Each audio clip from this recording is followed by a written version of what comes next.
Energy. Hello, everybody. Welcome to DG Game Night. This is episode 8. And I lost my screen. Sweet. There we go. Oh, technology. How we love thee. All right. So we are playing Demon Hunter's role-playing game, Comedy of Terrors, tonight. That means we are using the new rules that we're developing for the game that's coming out in a couple of months, actually. So to get us started, so tonight our game master is Cam Banks. He's our he's right here. He is our resident gaming expert and game designer and evil game master. And he'll be running us through the new rules. They are very Fate-like, if you're familiar with Fate. If not, you're going to see kind of what it's like. Joining us today, we have, of course, Brian Lewis. Hello! Brian, you are playing Jack Bishop. Yes, indeed I am. The Electrokinetic chapter leader. That's right. All right, we've I'm got trying to think of, like a good example. Has there been a pretty good iconic? I know I can think of one in Heroes, where there's a guy who controls electricity. I'm not familiar with Supernatural. Static Shock. Are you talking comics, or what are you talking? Anyway, that's okay. Hold on. All right. Ben Honeycutt is our artist for the comic, and he's playing Isaac tonight. Welcome back. Thank you. It's been a while. Yeah. I'm glad the orange shirt's back. I was thrown off before. Yeah, well, we're alive. Did I just see a fingerless gloves? Yeah, I'm drawing. That's my art. I'm not just wearing fingerless gloves. I don't do that. Sure, you don't. Oh, well, because Jimmy just spoke up, we have Jimmy McMichael. Who's playing Ursula, the offspring of Gallagher, the comedian. And he is, of course, our... That's the saddest background I've ever read. Yeah, it's pretty bad. Jimmy, why don't you tell everybody a little bit about Ursula? She is the offspring of Gallagher. She wields the Sledge-O-Matic, most ancient and deadly weapon. All right. She's not the brightest, but she can swing a hammer. Can you just explain what the Sledge-O-Matic looks like for us, Jimmy? It's a large wooden sledgehammer. Is there anything automatic about it? You'd have to ask Gallagher. Okay. That's too terrifying to imagine. Yeah, I wouldn't recommend it. With us also tonight, who is usually running the show for us, taking your suggestions, is Chris Piazzo. But he is going to be a player tonight. Chris, who are you playing tonight? I'm playing Jimmy Junkyard Johnson again. So right. I'm the overall wearing, skinny, mullet wearing, redneck MacGyver. Fantastic. Nice. Why is he not the chapter leader? I don't know. Give me time. Yeah. I got a three-way competition. What is the name? for leader. What is your name again? Jimmy What character? Junkyard Johnson. Junkyard Johnson. Yeah. And we've got John Razor here, who is joining us, going to play our Cipher, as usual. Hello. Anything in particular about this Cipher that you want to let everybody know, personality-wise or physical? This Cipher looks to be a female. Really, really short, kind of round, really loves technology. Of course she does. But you know, she's their walking Rolodex. So. Right on. Any major quirks? Quirks? She kind of has a soft spot for little animals. Oh dear. Hates Chinese food. Last session, the Cipher decided to do something random according to the audience. That was fun. Yes. Yes. So that is still a feature of the show. So everybody, if you've got the Q&A up, you are welcome to jot in suggestions. You can issue commands to the Cipher, and she will have to do what you say, and that will be rather random. We are a bit of a time delay as well, and so that will be even more awesome as delayed responses come in. All right, so I think I'm going to hand it over at this point to Cam to talk a little bit about the mechanics, and then I think we'll get started. Cool. Thanks, Don. What a great set of introductions. Okay. So everyone's going to be using dice in this game, whether they're virtual or not. I have my big educational packet. Fabulous. I know. See? Excellent. But I'm going to just fudge a whole lot of the stuff because who cares, you don't know. Right. What's important, though, is that Jack Bishop, our That's fearless true. leader, is always paying attention to things like alerts and things that go off and alarms, emails, texts, occasional Snapchats. I'm sure that you pay attention to all the social media. But let's just say that you're not paying attention at the moment because you're doing something else, and we'll go straight to the Cipher, who is obviously monitoring all social media all the time for Demon Hunters. The Brotherhood needs someone like that glued to the virtual screen.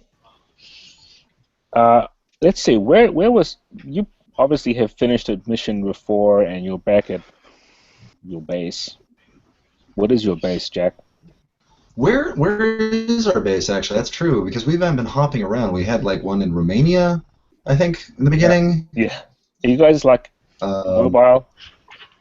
They've been relatively mobile because I've just been exploring the system here. But I am just rolling up here, and your current base is either your choice, the Himalayas, or Michigan. I like Michigan because Detroit is secretly a Brotherhood stronghold, I'm sure, right, Jimmy? I think more likely the monster, but that's strange. Sorry. Go ahead, Jimmy. So yeah. So your chapter there's a numbers. larger Yeti population in Detroit. So Detroit Yetis. Are they Your cute chapter and is fuzzy? row 7, is that correct? yes. We're going to assume, for the sake of this argument, that row 7 has drawn the lucky number this time around for the month of, what are we now, April? Stationed in Detroit. Because someone's got to be watching this hellmouth of evil pleasant location of wonderful funness for the Brotherhood. And no one's going to be stationed Jack is permanently. saving Was that? That's an important distinction because Detroit is a living monster in and of itself. So Awesome. Okay, so maybe at the outskirts of Detroit. yeah, like Flint. Even better. That's Flint? really outskirts. So you can sneak across the border every once in a while and be Canadian Yeah. Super depressing. when it's important.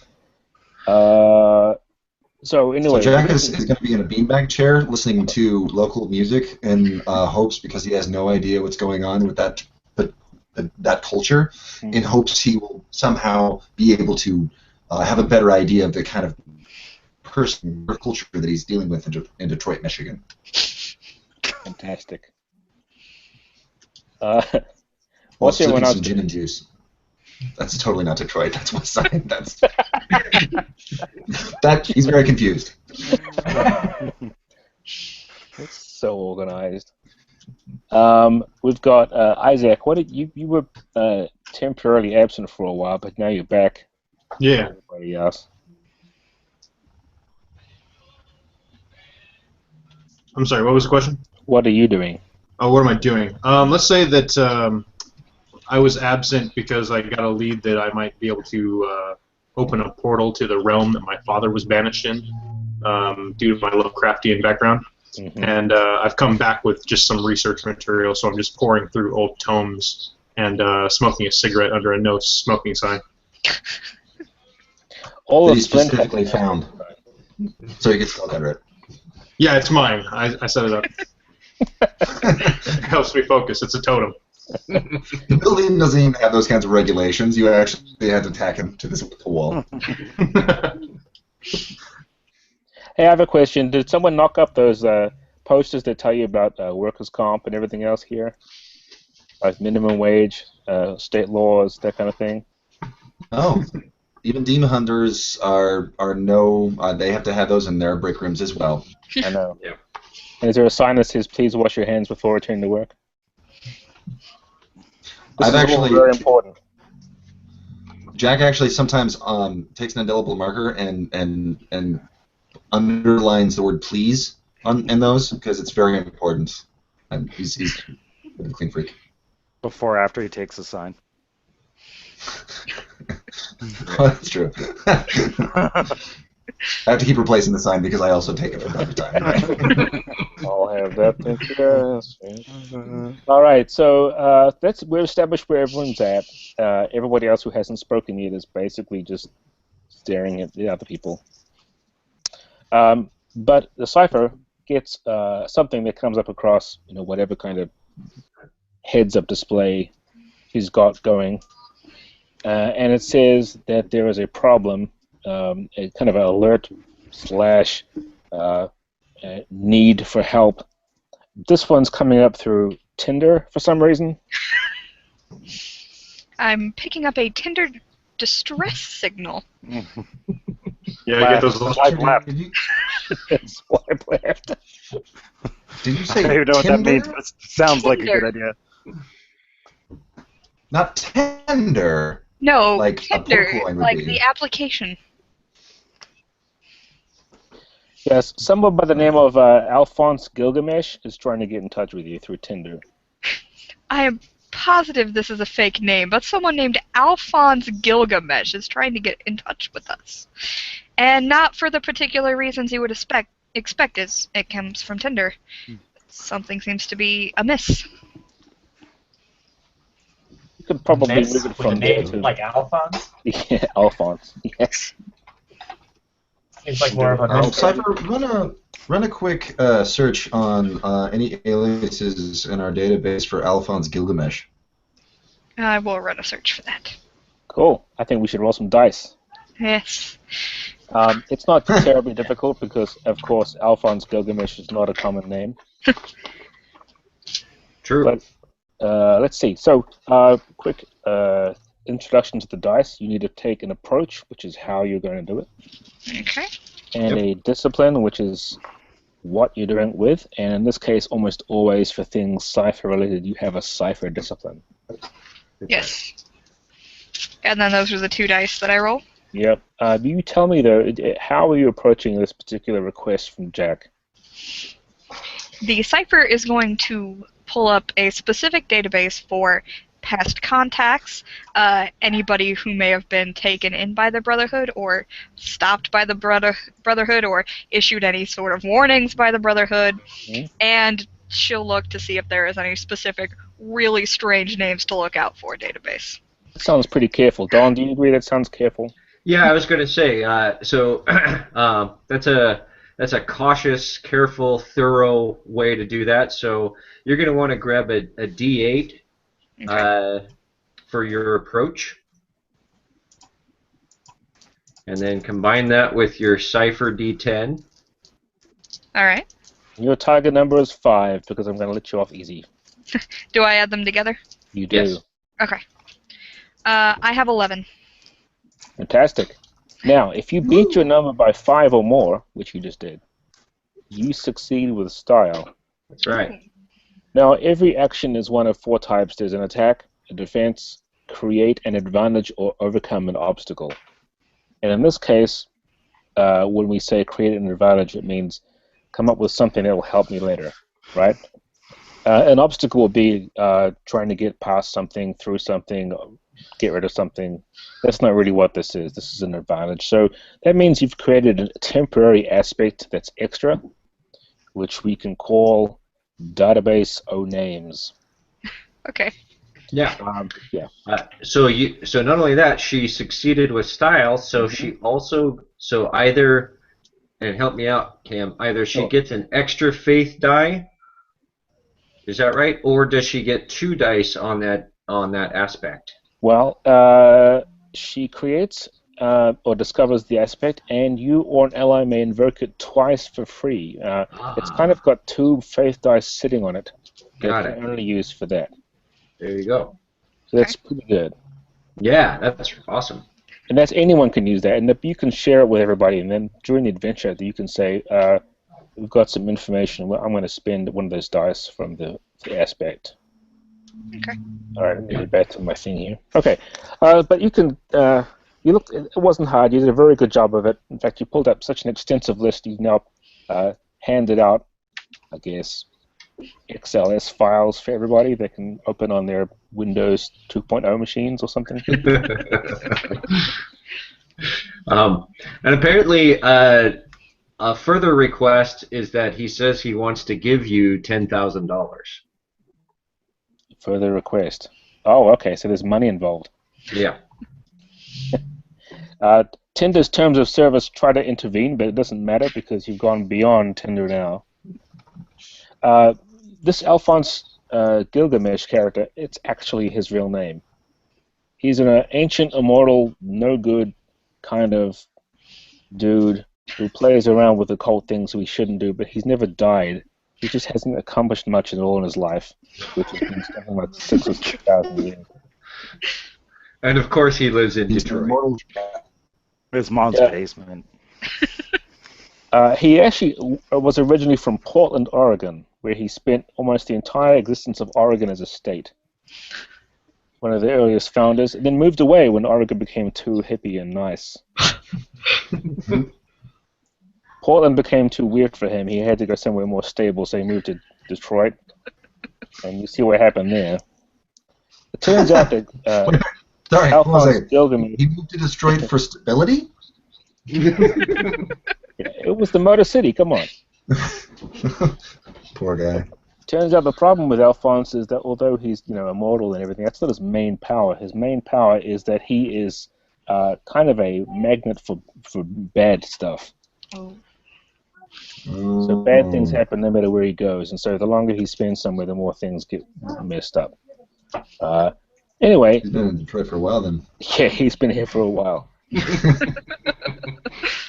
He doesn't have a whole lot otherwise going for him. The Brotherhood's been paying attention, but not much because they don't really feel it's actually true that it's his fault. Because why could it be? I mean, he's got no other powers. But because he likes to dabble with things, he sometimes pops up on, various alerts and feeds saying, "Oh, by the way, Alphonse is like 2 blocks from there. Just be careful." Anyway, so he's got his information. You can contact him. He would prefer to speak to someone in charge. Okay. Jack, would you like to contact him? Sure, patch him in. Also, Alright. he's an Aries. I'll dial him up and patch him in to connect him to Jack. And apparently he's DTF, whatever that is. We don't know. So. All right, so Jack, you get this patch through. Does Jack not know Alphonse! what that means? No, Jack doesn't. Why would he know what that means? Alphonse is a very broad-faced gentleman. He looks a little bit like Michael Moore. Nice. Maybe he's gone to seed, He looks like Michael Moore, except worse. As though someone like Michael Moore didn't take care of himself. Right. Needs more self-care. Poor Alphonse. So how do you open the call? Do you just call him directly, or do you surprise him in his shower? Hello, how can I help you? Oh, yes! Oh, good, thank God. Oh, I've been trying for weeks. I was hoping that my methods of attaching my information and details to various forms of modern technology would help. Have I correctly done this time? I suppose it did. I think in the future you probably want to avoid sending, random emails and chain letters with random kind of like attachments. We usually tend to delete those kinds of things. Anyway, how can I help you? I have an assistant, and he told me that this was exactly how I contacted people. I have a system. It's very clear. It's organized. It makes the most sense I've ever seen, but apparently it all goes to hell when I try and use it. I don't understand it. Anyway, not important. More important, my car. Your car. Yes. What kind of car are we talking about? I think it's been stolen. All right. It's a 1948 Cadillac. I'm gonna stop right there, Alphonse. By the way, it's true. We do all know your name already. This is usually something the local authorities take care of. A stolen car. That's what you might think, but no, not this time. It's a great car. We should go find it. It is a great car. It was the first off the line of that year. That's not that important, I'm sure. But it's important to me, so I would like you to find it. No, I left some things in the trunk. Important occult things. Things I don't want anyone else to have, and maybe you need to come in and help me get them back. Tell you what, Alphonse, I'm afraid I am gonna have to have a little bit more of a hook to get me to be interested in finding a car for you. Because again, this sounds like something the police would want to take care of. Trying to calm myself down using my practices that I've mastered over many years. Very calm now. Is there anyone else that I can talk to? Maybe someone who knows more about the concerns of the occult. Isaac over here. Let's see. He steps up. Isaac, He you want goes, to give this a shot? He seems to be kind of blabby and not really getting to the point. You want to take a shot at it? I'll see what I can do. All right, what up? Ah, you must be Isaac. I am. Are you a young student of the occult arts? Yes, all of those things. I've had many students in many years, yes. No doubt you've learned about me from your texts. Yeah. Let's just say I swiped left on you a little bit now. I don't understand what I'm not sure what that means. And I don't understand anything you mean. What's up? What's going on? Oh, okay. Well, anyway, long story short, because this is taking too long, I appear to have a collection of untransubstantiated material in my trunk, and I need it not to be found. Oh, gotcha. It's sangre. Yeah, Jack's kind of uptight about these kind of things. Blood related. Yeah, I'll talk him into it. Like we'll take a look at this. The aqua vitae. It's the trunk full of blood. Trunk full of blood. Full of it. In cases. Nice. No, man. Like I've partied. I know what's up. I'm not gonna ask any questions. I don't really need more questions. I just need answers and prompt action from the chapter. Yeah, I heard $10,000 was being batted around. Did my assistant add that? I don't know who added it, but I mean it's on the table now. So what do you have to say about it? Aaron? All right. Very well. I am wealthy beyond imagining, so that's no problem at all to me.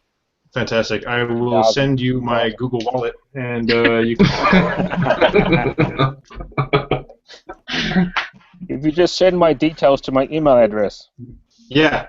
Cool. All right. Yeah, we'll get that. We'll get that going. But 10,000. Yeah. I mean, yeah, we're on the case. Let me go tell everybody. He signs off. Did you ask him where he last saw it? Hey guys, I may have overlooked something. Just a thought. Yeah, I'm gonna call him back. Distinguishing color, maybe. Yeah. License plate number. I was on my Amazon wish list. I was, Some details about the car. Yeah, what color is it? Yeah, Oh man. Hey, Ben, do you have any character aspects that may be negative, or could be interpreted as being negative that you might want to try and endure? I should say is a good way of describing it. okay, let's see here. I've got a couple here. Low rent lifestyle and chip on my shoulder. Mm-hmm. What are either of those, and how could they? They are just what they say they are. Your low rent lifestyle means you don't actually have a whole lot of anything much, and you pretty much live in alignment with Alphonse here. And I'm kind of willing to take bribes to take jobs we wouldn't normally do. Yep. So I'm going to allow you to get a faith die for having essentially just run up a completely useless mission for everybody based on low income and details, but well, no, high risk, high revenue, no details, no chance. But what that means, though, when you endure an aspect, the next time you roll the dice, you only get the higher of the two dice as opposed to adding them together. Okay. That's to kind of, it's a way to get faith dice back, but you have to put up with a short-term negative. All right, Okay. so. Brian has a question. Yes. I have a question. Can I, because I assume, Ben's character. Isaac. Isaac, yes, thank you. Isaac, tried to explain what was going on and whatnot, and we have some details missing. Can Jack pretty much hop on with the cyber's help to kind of fill in the cracks and the details with looking up what kind of car Alfonso would have had? Yeah. You can probably use that massive database list thing that she dredged up. It's got extra fields attached with the information on people. Yeah. It might even list his driver's record or something. Exactly. All right. You may do that. You may roll the dice. You have to decide whether it's what approach you're doing. It's kind of are you doing this quickly or carefully? How are you approaching it? I would like to. I think I was going to do it cleverly. Yes. Try to find out, because obviously there's not a whole lot of information, so I have to be very clever to fill in the cracks that are missing. And, are you clever? Things that. Yes. Clever is your main. Okay, cool. And it's R&D is the name of the discipline you would use to do this kind of thing. Do you have R&D? I do. What does R&D stand for? Research and development. Alrighty. It's the text. Okay. So, we got cleverly, which is a D8. Yep. And R&D, which is another D8. And I don't think I'm going to be using any of my aspects. Well, you use it. Go ahead. I think you were going to use that database big of numbers thing that the Cipher created, which has 2 free dice on it. So you can use one of those if you like. Mm-hmm. That's a D6. Which has 2 fate dice on it? Yeah. Yep. You can use one of them. I think I would like to know a whole lot of information very quickly. So, yes, I will use one of those. That's a D6? Yep. And then roll them all and add them together. I got a total of 13. Sweet. It was a 10 target, which is good because you beat that. Mm-hmm. You now have a fairly good zero in of where his house is, what the car. It's a green 48 Cadillac, and it's got a really long driver's record, and it's only had one owner, Mr. Alphonse Gilgamesh, and his father Alphonse Gilgamesh, and his brother Alphonse Gilgamesh. Did anyone else catch that? Because it was kind of binary to me. 48 Cadillac with a long history to it. Yeah. Okay, cool. Yeah. Actually, it's 3 owners. But Alphonse, his father, and his grandfather, all of whom are called Alphonse Gilgamesh. Right, because he's immortal. Right. All right. Quick interjection here, again, to the audience who are following along. You can pop in suggestions, comments that you can see, instructions for the the Cipher and ask questions about the new system as well. Back to the game. All right. So far, there hasn't been any need for demon dice. Those will show up fairly soon. Jack, you need to assemble your team and go to that location, I would say. Can you repeat that, Cam? Sorry. You're going to assemble your team and go to the location you've discovered. Okay. And you may now decide, if you like, is there anything special you're going to prepare, or are you just going to show up in your car and make it work from there? Well, what are the kinds of things that he said that was inside his car? Some things the occult? Isaac, do you remember? The Cipher knows. Blood. Cypher knows. Blood. It's just like a tub full of blood. Just a whole trunk. Trunk full of blood. Trunk full of blood. Yeah, but it's like some really scary blood. Like, we Yeah. definitely need to do this for free. Like, I mean, like, it's really important, like, on a world, like, it is some creepy-ass blood. Look at these old books I got, trust me, creepy blood that we definitely need to deal with, like, for the greater good. So, definitely worthy of a row chapter without any sort of monetary compensation to speak of. Sounds important. Do I have to roll bluff, or... You know what? We're being You can do that. I didn't know that Jack's really paying attention to your stream of covering up your ass stuff there, because he's a go-to kind of guy who wants to get on the mission anyway, get things moving. Hey, Cam, I want to make sure I bring some mechanic tools and some things that if we have to get into the car, if it's locked, that I have them available. Slim Sure. Jims and things like that. Yep. Jimmy, you bring anything? Just my hammer. Always the hammer. If there's a... I can get into the car with that, too. You do it. That's a classic. You can't take the hammer to that car. If anything exists in the way of like a kit that, like, you know, I mean, we can put like little drop of blood in there. Oh, it's demon blood, or it's whatever blood. It's a gibbering mouther. Who knows? It's some sort of identification kind of kit. Yeah, there is one of those. All right, so I bring that. It's in a briefcase with, like, really dubious stuff as well attached to it. Sweet. Okay, fast forward to a small suburban Detroit home in a completely gentrified area. Well, it's not that gentrified, actually, it's a complete dump. Okay, so you pull up outside, and right away you know something was wrong because the front door was just, like, smashed down. Sorry, I didn't catch that, Cam. Sorry, what? The front door is smashed. Oh, so we've already encountered. This is the thing that we're looking at. Well, this is the car. No. No, it's his house. It's a You're at house. the house. Yeah. All right, so it's the house. So it's. I apologize. It just sounds like weird robot speech sometimes when everyone's talking at once. So I apologize if I can't hear it. So at the house, the door has been busted through. Yes. Pulled up outside. The first thing you notice is the front door has been smashed down, and there's trash littered all over the street, but that's probably already been there.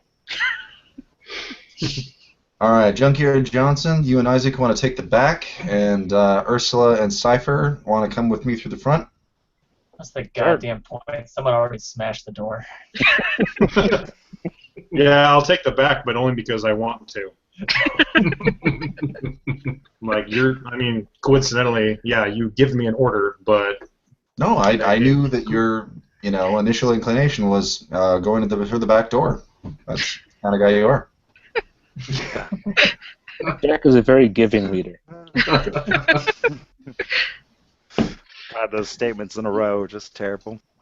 The back of the house, the back has like a fenced-in backyard, and the fence is about 8 feet tall, and it has one of those doors that swings open and shut, which has "Beware of the dog" on it.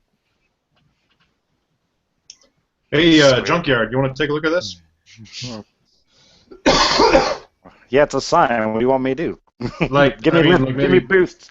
Give me boosts. We'll Check work its over the fence. relevancy. All right. You said you'll give me a boost? Sure, I'll give you a boost. Okay. What about Just the fence? Just lift me up. I just want to look over it. Don't get all throwy. I'm not Ursula. You're fine. Okay. All right. So yeah, I hop up on Junkyard and we get me up there to take a peek over the fence. All right. So looking at the back, it's a total mess. It's not been looked after. The grass is overgrown. There's a doghouse, the classic kind that Snoopy sits on. And it's got a chain leading out from like the doghouse into the grass somewhere, and you can't see the other end of it. There is no noise or sound. There's no sign of anyone coming over here before. It looks like they went in the front door and didn't come around the back. Okay. Who's in the I say to front of the Junkyard. I look down Junkyard and I say, "Looks clear. You should check it out." Huh. Toot toot. Hey, how'd the horn come back without Dupe here? I'm Well, yeah, having trouble. Wait up. everybody needs to wish Dupe a happy birthday. That's why he's not here. Happy birthday, Dupe. Happy birthday. Is there a lock on the gate? Oh, sure. It's a big padlock. Well, I'm sure I got something in my tools to snap the lock. All right, so you gotta mess with that, and we'll get to the front team. Sure. You can roll dice for that and tell me what you get. By the way, just pick an approach and a discipline. The discipline for tool breaking in is probably going to be R&D. Okay. If you don't have R&D, it's D4. Nah, I got R&D. All right, I'm Jack, good. you're in front, right? Who's with you? Cipher. And Good Jack. Ursula. Cipher and Ursula. And while we approach, Cipher's going to be picking up the trash and just kind of cradling it in her arm. It's like a headless doll. Cipher, do you have different modes of vision, like, say, for instance, infrared or thermal, things like that? I do. I have full spectrum optics. All right, so take a look at this door for me. Like, I'm looking for things like alarms or something that's connected and it's wired up somehow. Ursula goes charging in. That's just what I wanted to get you to do. I just wanted to make sure that wasn't the thing, and then wanted you to smash it. So the Cipher sees Ursula in various kinds of optical format, hot and ready to go inside, charging in. That's cool. So you don't see any traps. You just see Mr. Sledge.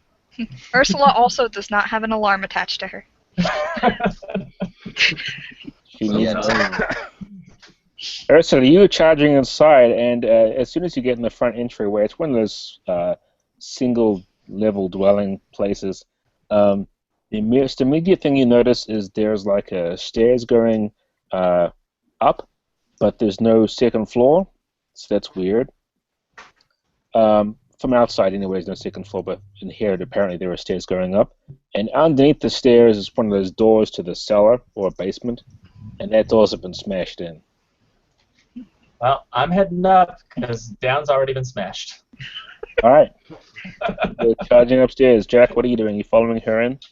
I'll cover her from down here. Good luck. Okay, that's cool. Cipher, you've still got your senses up, right? You can make a roll, please, on your... Let me explain that a little bit better. My point is, while she goes charging up, if I follow her and then someone's already on the main floor, they're just going to run out the front door. That's true. You're guarding the entrance. That's a better way of saying that, yes. Brandy Nicole Kelly says, happy birthday to Chris Dupenthaler. Hooray! All right, so I need a roll from Cipher, and I need a roll from Junkyard. Both of you make rolls. All right. So for mine, I'm gonna quickly use the R&D, and because I want to get this over with, I'm gonna get her done and use my aspect. Nice. So you're going to extra d6 from the faith dice? That's what it does. I got a total of 12, but I rolled one of those dice has a 1 on them. Which one? Let's Does see. the faith My die have a discipline. 1? Nope. Okay. Nope. Never The mind. faith die has a 6 on it. Nice. That's good. 12 Okay. total. You were just trying to get the lock right. If the lock's open, you can get in the back door. So as you do that, you like spring the lock, and the back, gate swings open, and there is like some kind of unholy howl comes from the grass. Oh. All right, inside Cipher, what were you rolling? I am going to roll to Mhm. take a long, careful scan of the place. Okay. And I'm going to use my faith die for the full spectrum optics. Nice.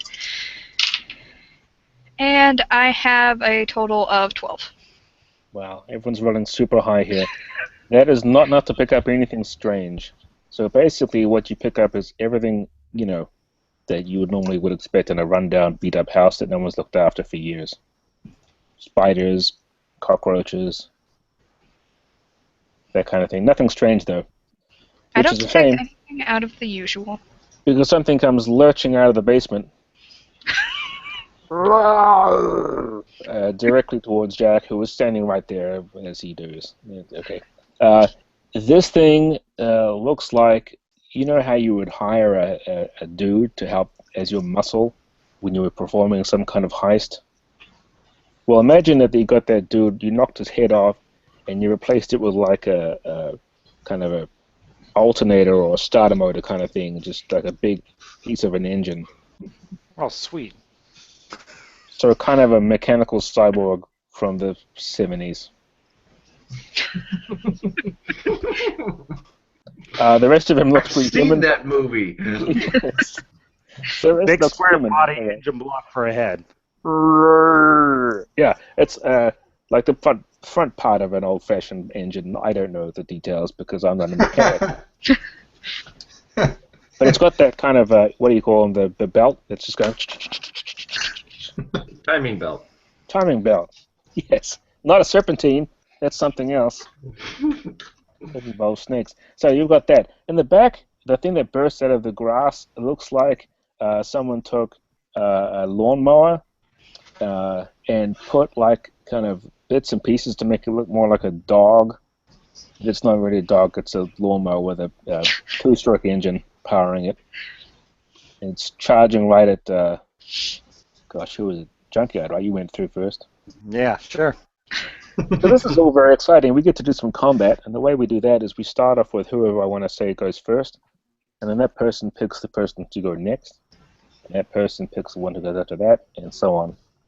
Cool. And the reason that's cool is that if you want to on your turn, you can try and make an advantage to help your ally out, and you would roll dice to do that and give them like a free invoke aspect, which is one way of helping them. Or you can just basically, you can talk amongst yourselves who wants to. You don't have to sort of do it completely on your own. So figure out the plan of attack. You've got two groups here. Firstly, you're upstairs, but you're not all the way up yet, so you can come charging back down if you like. Ooh. Cam, does doing some kind of knowledge check use my action for the round? It depends on what you want to use the knowledge check for. So, if I remember correctly, Isaac is a gun wielder, correct?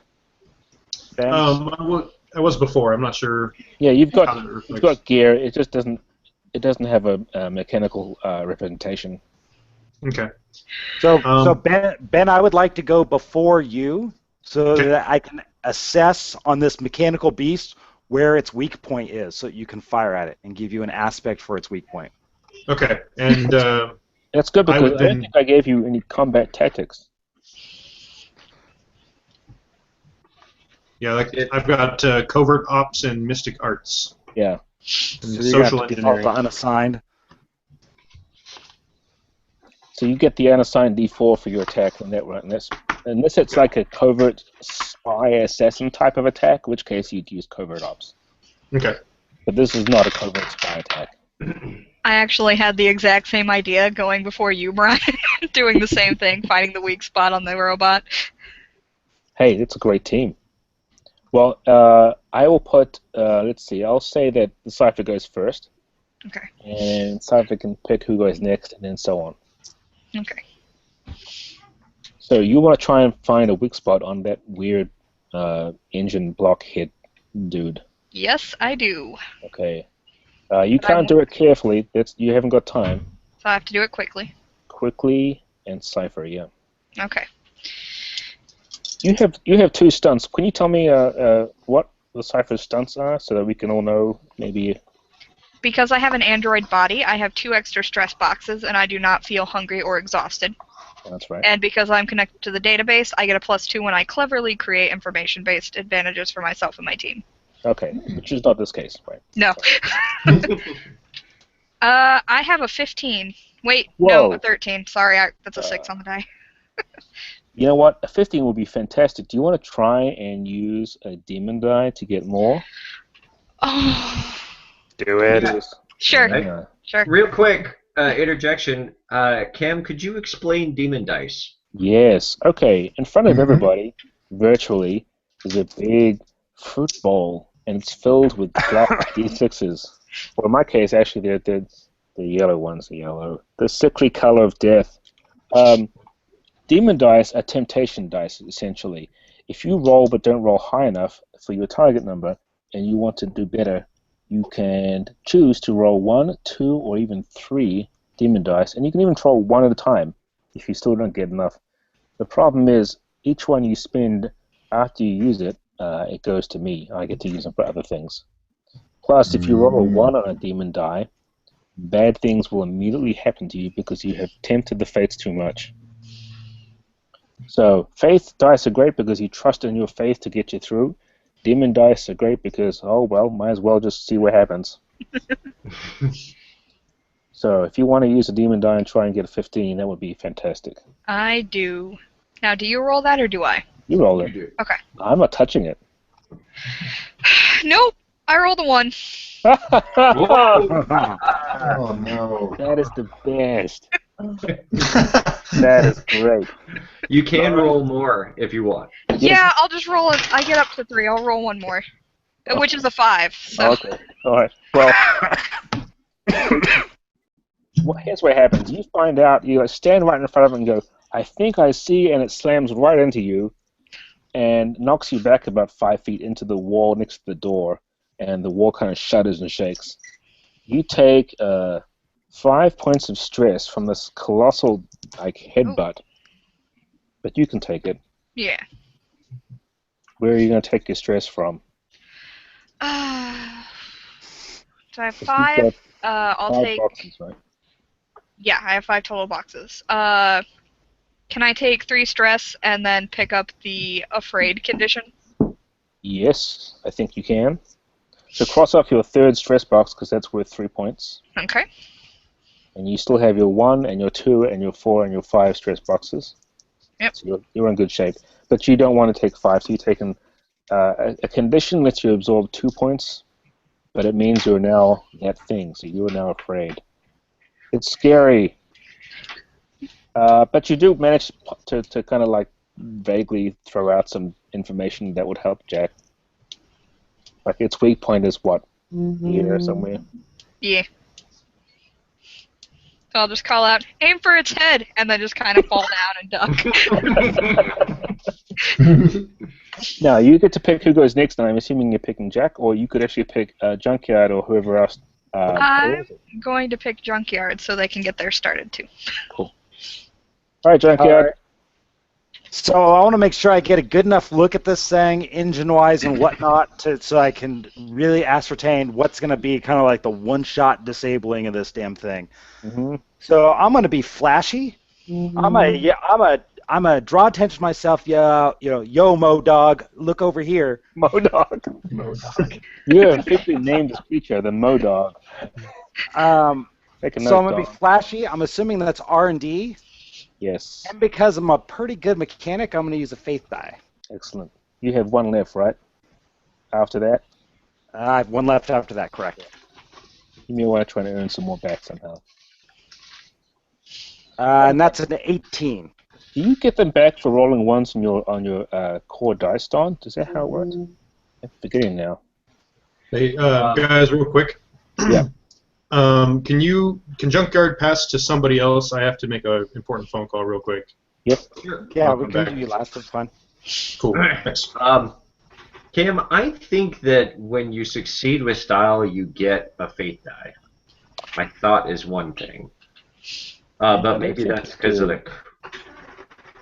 Oh no! You're right. So whenever you roll a 1 on an approach die, you get a faith die.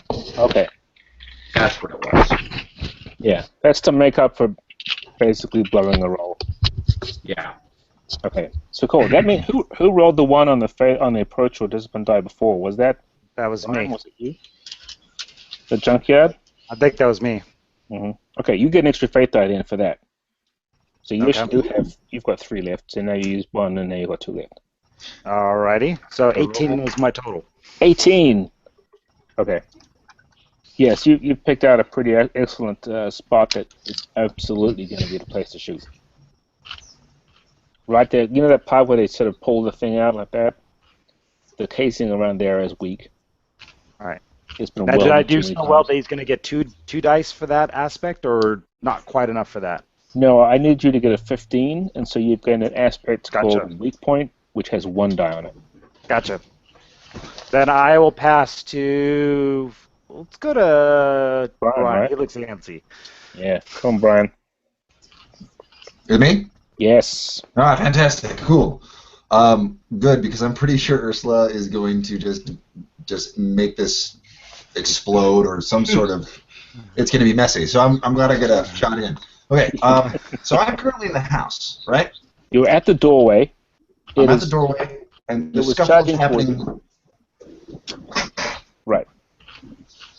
It was coming right at you, and then the Cipher got in the way and got smacked, but it's still coming for you. Oh, I thought this was happening in the backyard with Yeah, Junkyard. And There are 2 fights. There are 2 fights. Okay, and the guy that is in the backyard. See, I apologize. I think the bandwidth is a little bit small, so sometimes your words come in and out. So what I understand is there seems to be at least one person that has like a motor for a face. That's our guy. That's the guy inside. That's the guy inside. He came out of the basement. Rock on. Okay. In that case, I am going to, first of all, quick look down. Is he insulated? Like, say, for instance, does he have rubber tires for legs or something? No, but he has those thick, big kind of henchman boots on. Okay. I think I'm going to be okay then. What I'm going to do is I'm going to flashily, do like an electroshock kind of like thing, like like a force lightning situation, centered around what I believe to be his spark plugs, and overload them. Awesome. Now, you have an aspect you can tag which was created by the Cipher, who used weak spot detection thing. That one has 1 die on it as well, which you can use for this occasion. So you get a D6 for that advantage. Oh, automatically, or is it my choice to use whether to Or use you it or can not? decide not to use this weak spot thing right now, but I mean, Ursula will use it if you don't. So I'm going to be flashily doing it, which that's one of my approach. My discipline that I'm going to be using is my mystic arts. Yes. And I'm going to be using my aspect. I'm going to invoke the aspect of my electrokinetic in order to pull this off. So I'm dealing with 3 dice right now. Yeah. If you want, you can roll an extra die because you get that one for free. I mean, the electrokinetic will cost you 1 of your normal faith dice, of which you start with 3. But the advantage of someone else making their extra aspect for you is that comes with a free dice that you don't have to spend of your own one. It comes with one you can spend. So it's your choice. You can roll 4 dice and totally blow it out the roof, or you could be conservative and just make 3 dice. I see. I'm gonna Go big. Go pull big. it out of the roof. Yeah. So that's 2d6 for the faith dice. That's using electrokinetic and what do we call this thing? Weak spot on the engine block. And then you have your flashy and your mystic arts dice too. Okay. So we got flashy, which is a D10. That was not a very good roll. And Mythic Arts, which is a D6. I am doing this flashy, which apparently means that my stunt says because I am an electrokinetic, I gain a +2 when I flashily overcome obstacles with my powers. Yep. So I'm going to add Overcoming 2 an obstacle is different from an attack, though. Beg pardon? An attack is a different kind of action than an overcoming an obstacle. Oh, I see.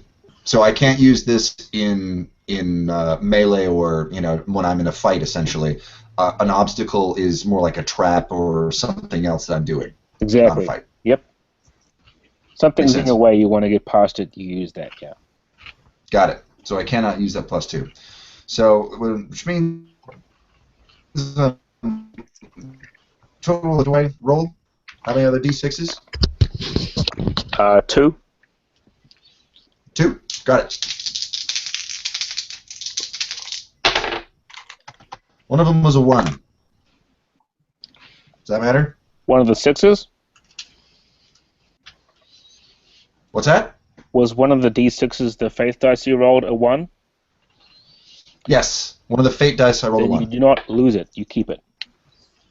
Cool, cool, So cool. it's not spent. All right, so I have a total of 10. Oh no, I've got like a 14. So you need to spend some demon dice, Mr. Brian. Apparently I do. Okay. I'm going to assume that it was cool for you to share with me how much I needed B to buy. It was cool. I'm not going to hide this thing. You are fully aware of how much you failed. All right, so I got a 10, and all right. How many demon dice have already been used? There's unlimited amounts. I just keep getting them when you use them, though. That's the difference. Right. So far, though, this game, 1 has been used? 2. 2. 2? Yeah. John used 2. I've got 2 sitting here waiting for me to use somehow. All right. I'll use 2. Ah. Okay. So I told you 10. 4 at 4. Total of 18. Sweet. All right. You beat it by you succeed with style on your attack, and that is good because you hit and inflict stress, and you get either a boost, which means you can give somebody else a bonus, or you can increase your stress by +1. Your choice. What was the second choice again? You can increase your stress by +1. I believe the Cipher just took a hit and needed to do something, so I'd like to put that her way. Okay. You want to give her a boost? That's cool. Hmm? That's fine. Yeah. So that's a short-term aspect beneficial thing. Let's see. Oh, Dawn, you can choose to ignore D6 points of stress with a condition. Oh, really? Mm-hmm. I thought it was a +2. No, because the severity of the hit is the difference between the highest rolling die in the attack roll and the highest rolling die in the defense roll. My highest rolling die was a 10, and the highest rolling die is what was your highest rolling die there, Brian? My highest rolling die is a D10. You mean on approaches? Yeah, what was the number on the highest rolling dice? D10. No. What was the did you highest roll number you rolled on any of your dice? Oh, the one I rolled just right now. Yeah. 4, I think. Okay. If the difference is in the favor of the opponent, or it's 0, it's considered to be 1 stress. So that means you've done 1 point of stress, but because you got success with a star, you can make it 2, or you can choose to not worry about that and just do 1 point.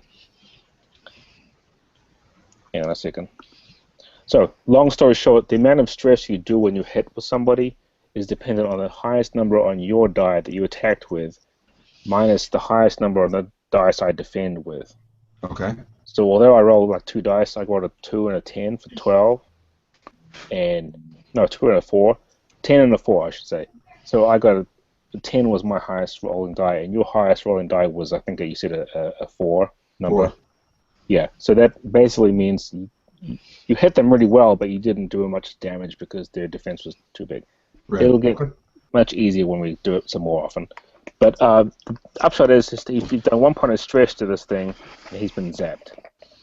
Excellent. So I successfully, force lightning or whatever it spark plugs. Yep. And now it shouldn't be able to actually, make all those cylinders fire if I know what I know about Yes. combustible engines. Exactly. Now the thing is, right? Bad guys will have a number of stress boxes too. The lowest version has just 1, which means they can take 1 stress before being out. This guy has 2. He can take 1 stress and then another 2 points of stress. So he's taken 1, and I have 2 points of stress left before you can take him out. So I think Ursula may have to finish him off for you. All right. So who's going next? Ursula's next. Okay. All right. I vault the railing and go for the gravity-assisted overhand smash. Nice. So, would this be flashy or forceful? It looks forceful to me. Oh, get out. Let's do forceful combat and tactics, and I'm going to toss in my wham, wham, wham aspect. So you get a faith die in there. Nice. Yep. Gives me 16. Let me roll for his defense. He gets a 10 and an 8. Let's see what he gets. And so we have to keep track of what we're actually rolling number-wise on the dice so you can For determine attacks, how much yeah. stress.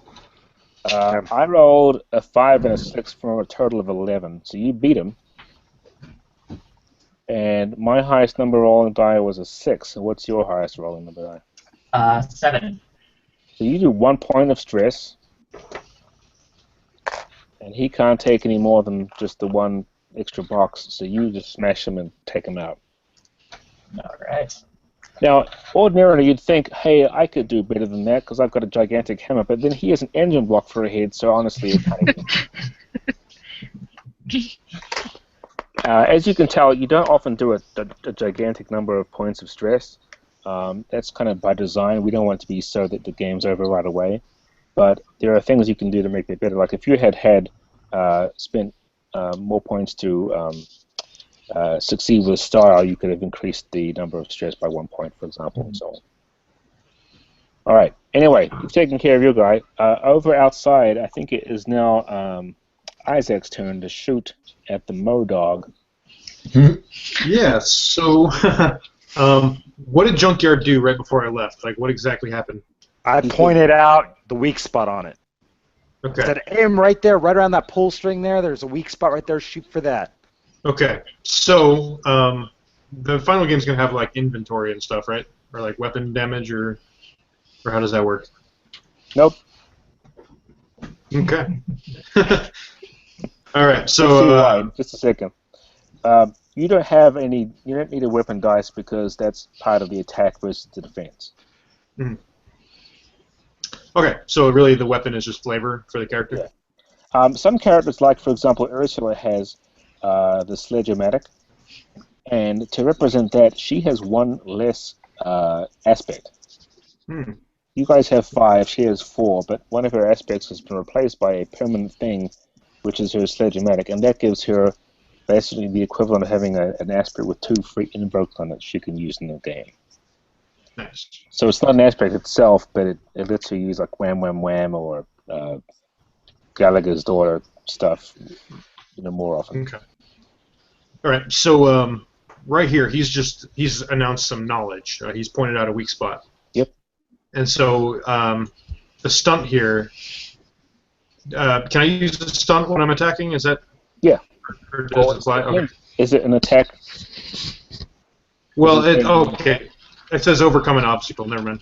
Yeah. And then let's see here. Yeah, I don't know if there's anything I can really add to it. So pick an approach. Okay. Can I use clever since I'm going off of knowledge that he's pointed out? I'll allow that. Okay, cool. Because that's the only that's my D10. All right. So Add a D4 for your unassigned. It would be combat and tactics, but you don't have that, so you get D4 for that. Okay. And you get a faith die extra as well Oh. for using that knowledge. All right. Oh, right. Okay, so let me throw that faith dice in there. And you got a D6. Cool. All right, so then that makes it 11. Yikes. This thing does not have anywhere near as much of a good defense as the thing inside did. I'm rolling 2 6-sided dice. I get 9, but my highest rolling die was a 6. What was yours? Mine was 7. So you take them out. He had 1 stress box. All right. Smack, you would not probably have hit if it wasn't for that information from Junkyard. So that was a good team up. I look over at Junkyard and say, "Good job, man." And I take a drag off a cigarette and I take a shot of whiskey. Was that a pistol you shot him with? It was my shotgun. Yeah. Okay. Okay. Well, the weak spot was about like this wide, and you just went like. Yeah, I put the barrel right on it. Okay, for both of you guys, the people inside Ursula, when you smacked down with the hammer, and outside when you shot the shot, the mechanical things fall over, and this thick, black, oily blood comes out of the orifices or wounds on these dead things. Oh, It looks as if there's some kind of organic component to the dog, too. okay, so that oily stuff is leaking out? Yeah. I look over at Junkyard and say, "Dude, how cool would it be if like we walk away and I flick my cigarette over my shoulder and we light this thing up?" Like, are you into that? You want to try that? I just walk away. I go, "Gotcha." And I don't even answer. And then I go, "Okay, me too." And then I flick. And I don't look back at it. Okay. I'm going to give you a faith die for that extremely outrageous moment.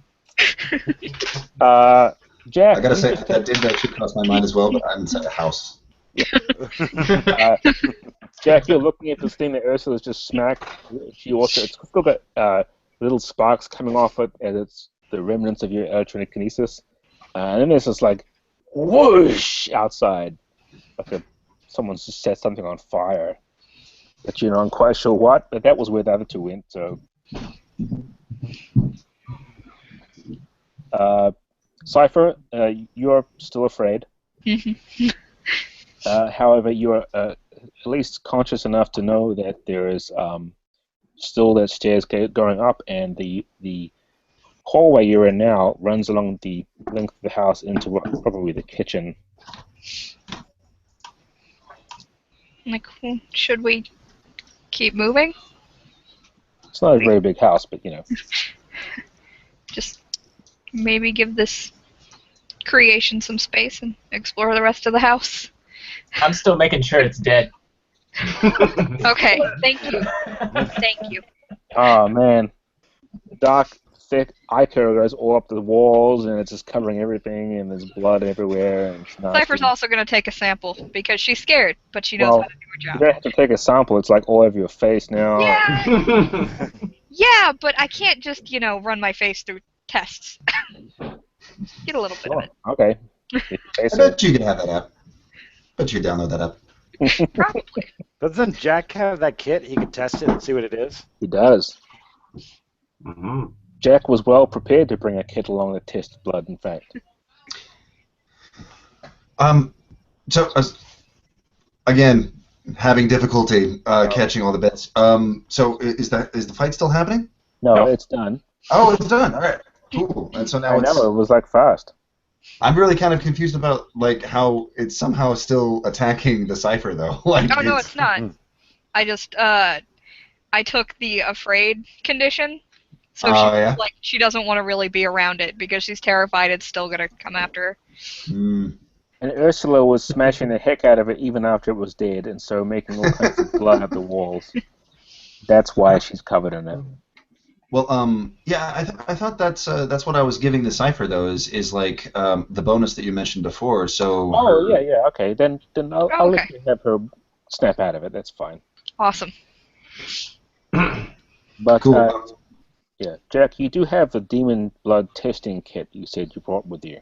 Indeed, I go ahead and pull that out and like do a little, eyedropper and put it in there, and I suppose we wait 2 minutes or so and see what color it turns. Yeah, You're it's pregnant. it's a plus. Positive for demon. Yeah. Cam, we do have a question from the Peanut Gallery. Yes. Owen Billing says, would the GM add those demon dice to attacks made by the monsters, or does it make the chance of a higher die greater, or how does that work? I can spend them to do what Faith Dice would do for players, and so I can invoke aspects on my creatures. Usually I would use them to activate conditions you've picked up from trying to avoid stress. I activate your angry condition and roll extra die to attack you with or whatever. But I can also roll the 2 or 3 or whatever demon dice, and I can compare it to a chart. So I will do that now and see if anything happens. Cool. While that test is going on, I'm gonna check out what's going on downstairs. You said this burst through the basement. Yes, correct. You go downstairs. I roll my dice. How many do I have? 4, right? I have 4 because of you fools. Yes. I holler for backup. Hang on. 1, 3. Oh. The bad guy and his minions recover all stress and conditions, or the demon hunters all take D6 stress. That seems pretty extreme, doesn't it? It does indeed. You go downstairs, and you are not aware of the fact that when you get upstairs again, that body will be gone. But I'll get to that later. Okay, so downstairs, Jack, you see a flickering fluorescent light, which is creepy, and a very rotund individual sitting in the corner of the basement with a baby gate up against him to try and keep back something. Oh. Oh, It's a disturbing visual. hello. How good of you to come here. I was worried that you would take forever, and then the thing would come down here and pound me into pieces of mess. So there's a small rotund individual that's imprisoned by a baby gate. It's Alphonse. He's hiding behind the baby gate. Ah. He is way more big than he thought he was on the screen. Oh, so I recognize this person as Alphonse Gilgamesh? Correct. Alphonse Gilgamesh hiding behind a baby gate, which he's just holding up in front of him because it's not enough to cover him. So now we know that when he takes his Tinder picture, he has like the angle thing going on, like up above. Instead of like.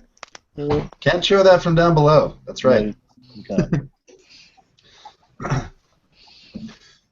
So, Alphonse, I assume you didn't really mention a whole lot of strange motor-headed monster folk because you were somehow scared of it being over the internet or whatnot. So why don't you explain yourself now there, buddy? Is it gone? Did you take care of it? As far as I know, usually when things sputter and die and spout oil and don't move anymore, they're usually dead, yeah. Oh, no. You see, they needed oil changes. And that's his answer. You know, our first impression wasn't that great, and you know what? I don't think the second one is doing too hot either. So, you want to give me a little more information there, buddy? What do you mean changing the oil? They need the oil changed. Yeah. So when you have creatures like these, I have a guard dog also at the back of the house. It's if you don't change their oil often enough, they go crazy. Right. Is that what happened here? Yes, I had a whole lot of it ready to put in and do my other experiments, but the car's been stolen and there's all the blood gone, so that's that.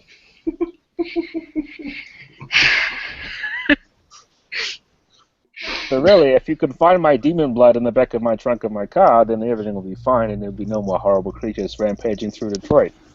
I don't know how else to explain it. Okay. If we discover your car and your demon blood, you have to promise to store it somewhere safer next time. Yes, indeed.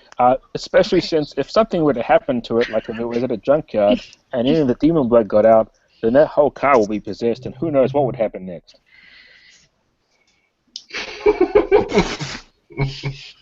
So I was Very hiding in the subtle shadows. I was like kind of sneaking in the back, and I'm like, "Hey, I'm a fan of Motorhead, but that's ridiculous." So just to sum up and see if I understand this, you have strange, weird Motorhead type folk that need an oil change, and the reason why you want us to get your car is because the oil is the weird, strange demon blood you had sloshing around in your trunk, and now you don't have it, so now you can't change the oil. Is that about right? Yes. I was assuming that was just completely evident. You have to excuse Jack. Subtlety is lost on him sometimes. I'm sorry, I'm an immortal. I've been living for thousands of years, and I'm extremely impatient with those who have not enough intellect to understand my arts. Yeah. You seem Sands to the hourglass, am I right? You seem to be the kind of person who understands everything of what I'm saying. Yeah, or I faked it really well. Yeah. Go fake it all you want there, Isaac. I'm having a hard time understanding this cat. Not the first time I heard that. So, the fake it part, not the understanding. So I go up. Hey, what's up, Gilgamesh, buddy? Did you get my email? Oh yes, Kevin has taken. Oh, hang on. Did you see Kevin upstairs? Kevin? Yeah, probably. Because he had all the information. Can you go get him? Maybe he can tell you the rest. Kevin, he wasn't like 6 feet tall, had a motor for a head, did he? No, don't be ridiculous. Oh, okay. Kevin has like pistons sticking out of his chest doing this all the time. And I put an iPad in his face. Oh, no, I didn't see that. That would have been notable. He lives in the subdimensional upstairs attic loft. Does he need his oil changed? Are you ridiculous? Of course he does. You don't know what would happen if Kevin were to go crazy. Are there other, like, half-formed creations down here by any chance? Like, maybe another creature like the dog up top that he tried to make? Well, not yet. I have some patents pending, though. So the Cipher, while everyone is talking to Alphonse here about his demon blood, his car, his creations, the whole mess he's created, the Cipher's just going to kind of walk around singing lullabies. Just because. Starting with Rockabye Baby, just kind of eerily beneath the flashing light. Alphonse is looking at the Cipher with great interest. She does not pay him any mind. I see Alphonse looking at the Cipher. I say, hey, make it 20,000.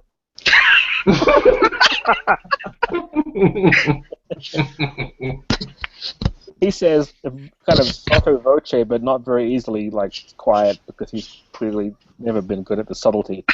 If you throw in that one, I'll make it 30.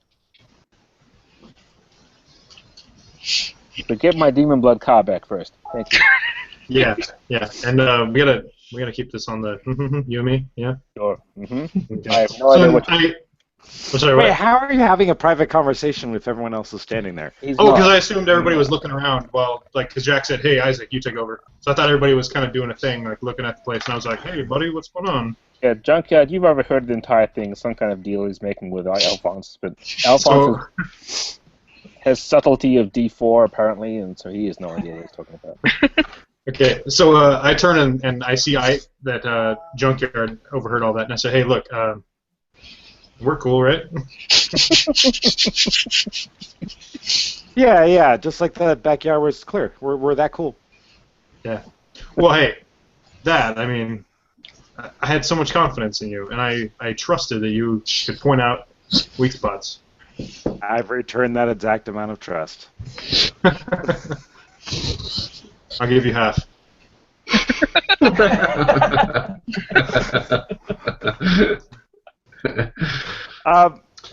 Cam, if I want to use dumb as a sack of hammers Yeah. aspect to fall for this, what does that do? Well, you can just decide that you're going to fall for it because it's an aspect that is a negative thing for you, or can be. So you could just agree to suck it in completely, and then I'll give you a faith die.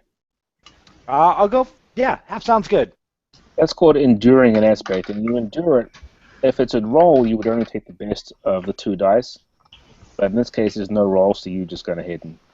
Yeah. But you have to play it up. You can't just do one-off thing and get some free bonus. You have to basically suck yourself in. I gotta totally go along with his plan. I got you. Awesome. I'm assuming Jack has no clue that this is going on because he's got better things to worry about. Yeah, not a whole lot. So actually, I'm going to take this opportunity to go reboot my router. So you guys go ahead and carry on. Isaac, go ahead and take charge while I'm gone. If that would be all right. You can count on me to do that. Good.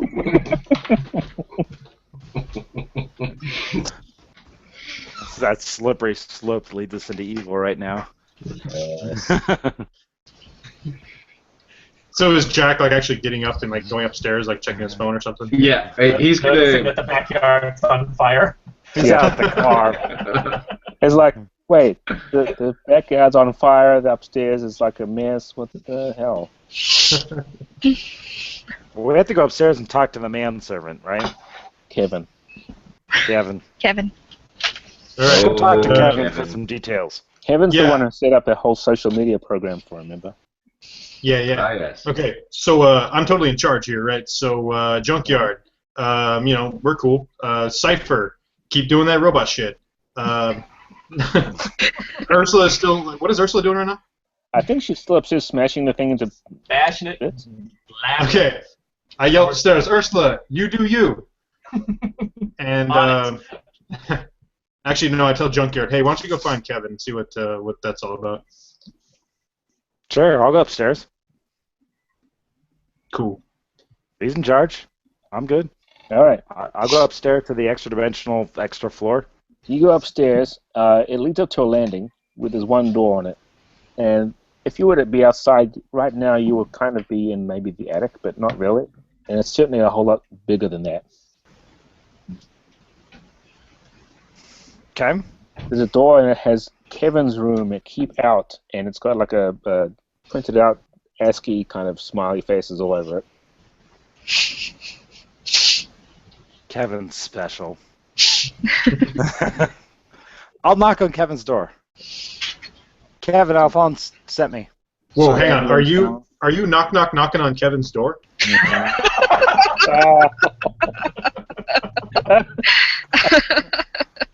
Everyone gets a faith die for that, because I feel that is exceptionally useful. Side note, you should not normally hand out faith dice like this. This is totally breaking the game. Or maybe it's not. It's exactly how it's supposed to play it. I just encourage people to be total idiots like that. The response on the other side of the door is scrambling and things falling down.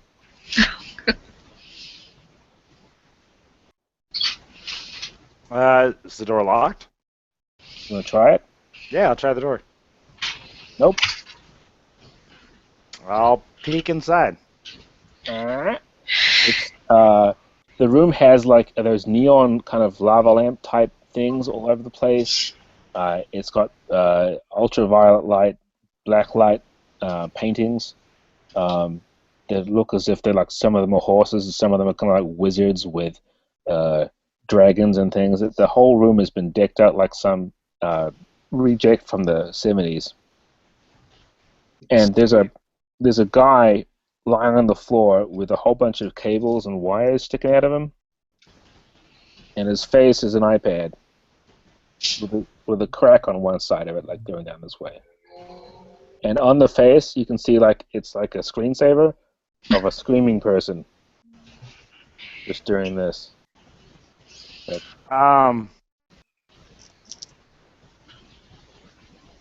He's got a sticker on his shirt that says "Hello, my name is," and it has Kevin written across it. So it would appear he's crashed. Yes, he's Kevin has crashed. See, I would have done much better with the ones that were more car-based. This electronics is a little bit beyond my. Let's see. Is there stuff around that I could? Is there bits and pieces of things I can work with around here? Mostly he's 1970s computer based, but the iPad on his face looks new and added recently. Like it's just like a square thing, but it's like an iPad 1 or something. You know, it's been found and they've attached it there. The rest of him has like what do you call them? Vacuum tubes and other kinds of things, and someone's soldered on USB cable inputs and other kinds of things so he can be cabled up to stuff. But it's a really bad hack job, and no one should possibly even come close to this guy. He's not sane. But he has other stuff in his room that has similar components of some sort. Yeah, he's got like old computers and Apple IIe's set up in daisy chains and everything around the place. All right, so I'm gonna quickly basically rummage through a bunch of the stuff in here. Mm-hmm. And try and get him up and running again. I'm going to pull some of the wax from the lava lamp, maybe fill that crack on the screen. I'm going to go and swap out tubes, bash in an old computer and grab a tube that looks like it's good and swap it out for one that's bad on him. And use I've got a knack with junk stuff. You're overcoming an obstacle, right? Yep. Which is crashed Kevin. Yep. And you're going to be using which approach and which discipline there? I'm going to use quick, R&D, and I'm going to use my stunt got a knack with junk. Nice. That is perfect. Now, I'm gonna redneck the shit out of fixing him. It's sad. I think wax and duct tape and tubes and roll the dice. Gonna get a 15. Yeah, I'm not getting that. I'll tell you that right now. So I got a total of a 6.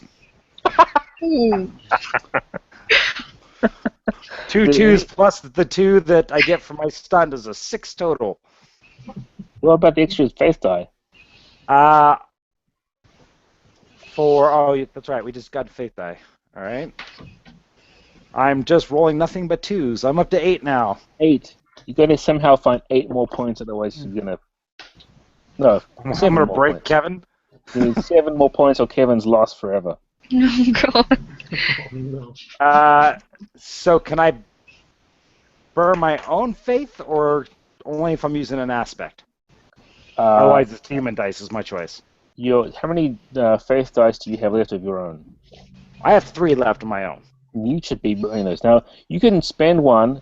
Because I got pretty good mechanic as an aspect. Yeah, if you invoke that, you could re-roll one of your approach or your discipline dice to get a better number. Because after you roll, you can't spend them to add more d6s, but you can spend them to re-roll. Okay, so I could spend one of my faith to re-roll. Yeah, because it's a pretty good mechanic. And which one will you re-roll? The d10? I'm rolling the d10, and that's going up to an 8 now. So I'm at 10, 12, 14. You need 1 more point somehow. So I think that's exactly what demon dice are for. And then I guess I'll throw a demon die in there for an extra 2 points, hopefully. And I got a 5. Whoa! All right. A very, very tense minute goes by, and then suddenly Kevin's face goes out, and then a little apple appears. Oh, that can't be good. No. And then it goes up, and then the screensaver comes back, and it's like a happy-looking guy. And it doesn't talk, it doesn't move, it's just a screensaver kind of thing, like the wallpaper. But he says out of his speakers, "Oh, that was close, thank you. I thought I was done for." Are you okay now, Kevin? I am now. I've met you. What's your name? You can just call me Junkyard. Did I? So Alphonse set me up to get the details about his car from you. Do you remember them still? Mm-hmm. I do. I even know where it is. Where is it at? I had them tow it away. Why would you do that? Don't you understand? This has to stop.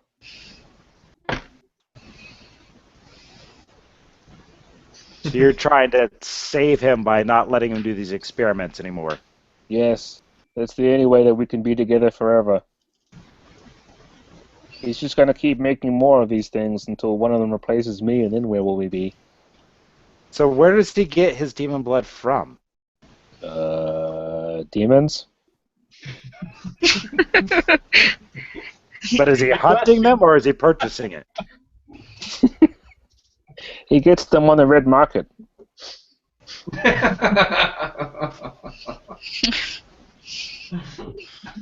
Now, the thing is, I hooked him up with a supply, but I really regret that now because it was one of those eBay people, and they just gave him a whole lot of it, enough for probably another 10 years of experiments, and I just couldn't handle it, so I figured, well, it's Detroit. They'll pick up any car on the street if they can do it, so I said, sure. There's a 48 Cadillac out on the road. I'm sure it belongs to someone. You tow it away. So, so he gives me where to get towed to. It gives you like a towing place name, address. It comes Okay. up on the screen and it's got a Google Maps thing. Gotcha. And then who's his contact that you set him up with? That would be Sam somebody. Does he give me the contact info for him? Yeah, but it looks like it's fake. It is Apple Maps, so are we sure that it's anywhere near where the car actually is? No. It's probably somewhere far else. The subtle implication is that it's a certain person whose last name is not Hades. But I'm just not going to build on this particular source for much longer. I'm throwing in some stuff that Jimmy would be very happy to me to throw in, but maybe not. I don't care. I'm a GM. Hey, Jimmy. Hello. All right. I can use Sam Helmus, right? I'll thank Kevin. Tell him we'll take care of this. You'll be fine. You two will be fine. You'll be together. And I'll come down and I'll give the details to Isaac. Hey, Brian. Yay! Okay. You'll have to catch up Brian or Jack about what happened, but then again, you're catching everybody up, so that would be convenient. So essentially, Kevin, after I jerry-rigged him to reboot, said that he basically had the car towed away so that he could stop this endless cycle of his boss making these creatures. Because instead he wants just the two of them to be together forever. And so now we know the location where it's been towed, and we also know the contact of where he's been getting the demon blood on eBay. The red market, I should say. The red market? Yes. Okay. So the activity in the house, though, is there anything that goes against Brotherhood regulations? Like, do we need to be writing tickets or anything, or busting some ass? I mean, what's going on? I guess you can Yeah, as far decide. as ethically, It's kind of skirting the line a bit. Demon blood, sure. I mean, Alphonse has never really been much Well, of is a there- problem before. is there something against making, sort of creative automatons like this? Or, I mean, like, they seem to be sort of It's sentient using and demon blood. interested. Well, it's mad science, and so it falls under kind of the Brotherhood's group of people who do things like this, sure. But he's kind of going a little bit outside the fuzzy gray lines of that, maybe. It just kind of seems like demon blood would be a controlled substance to us. Yes, it is. Yeah. So, Can the Cipher verify the contact information on the red market guy? It's got all kinds of reroutes and fake names and other kinds of things going on. So no, it'll have to be something that she does later with a lot more time. Fair Yeah. enough. Also known as it's not important for the adventure. So Alphonse Gilgamesh keeps on making these like things, and Kevin, one of his minions, is saying like, nope, no more, just the two of us. We need to stay living by having a supply of demon blood. No, he doesn't want any more demon blood coming. Oh, good. Does he not run on it? He's using old technology. He's not using demon blood technology. Right, he's using the He's 70s technology. 70s tech with a iPad face, but he doesn't need demon blood. He just needs to get rebooted when he crashes. Alrighty. So, hypothetically, we could just like shut down Alfonso's situation of making more of these things, and we wouldn't necessarily have to destroy these two because all they want to do is just hang out and chill together. Yeah. Okay. It's a love story, Brian. That's what I'm saying. I'm like I somehow given this new information, this sort of like weird kind of ethical problems of just like nope, you guys are weird. I can't deal with that. You're so uplifted now. You have a chance to bring love to a special couple. I'm all about it. Yeah. Okay, so I go to Jack then, and I say, all right, so obviously they got a lot of demon blood going on here. What do you say we confiscate the material once we recover it, give him the car, and just let him off with a warning, as long as he doesn't do it again? Well, if we somehow like get rid of his connection to getting more, obviously if he's really into it, then he will be able to get more. You're right, but letting off a warning this time, I think that's pretty good. Keep an eye on. He should definitely give up his supplier, part of the deal. Oh yeah. Yeah. So we cut him off, get a supplier name, confiscate the demon blood. He gets his car and his buddy. They can, no charges, and any other deals that may have been made can just kind of, be made. I like how we're just kind of judge and jury in that situation. We're like, that sounds good to you? Yeah, that sounds good to me. All right, let's go for it. No need to bring anyone else into the mix. I think that should be how every single Demon Hunters episode should be. It should be like, we just make this stuff up. What's the worst that can happen? So you've got the information that you need to get to the car, which is filled of demon blood. Do you recall what Alphonse said would be a problem if something happened? Yeah, they possess the car. Yep. A disaster of Michael Bay proportions. Well, it's such a metric ton of demon blood in the trunk that, it would be a shame if any of it leaked out in copious amounts.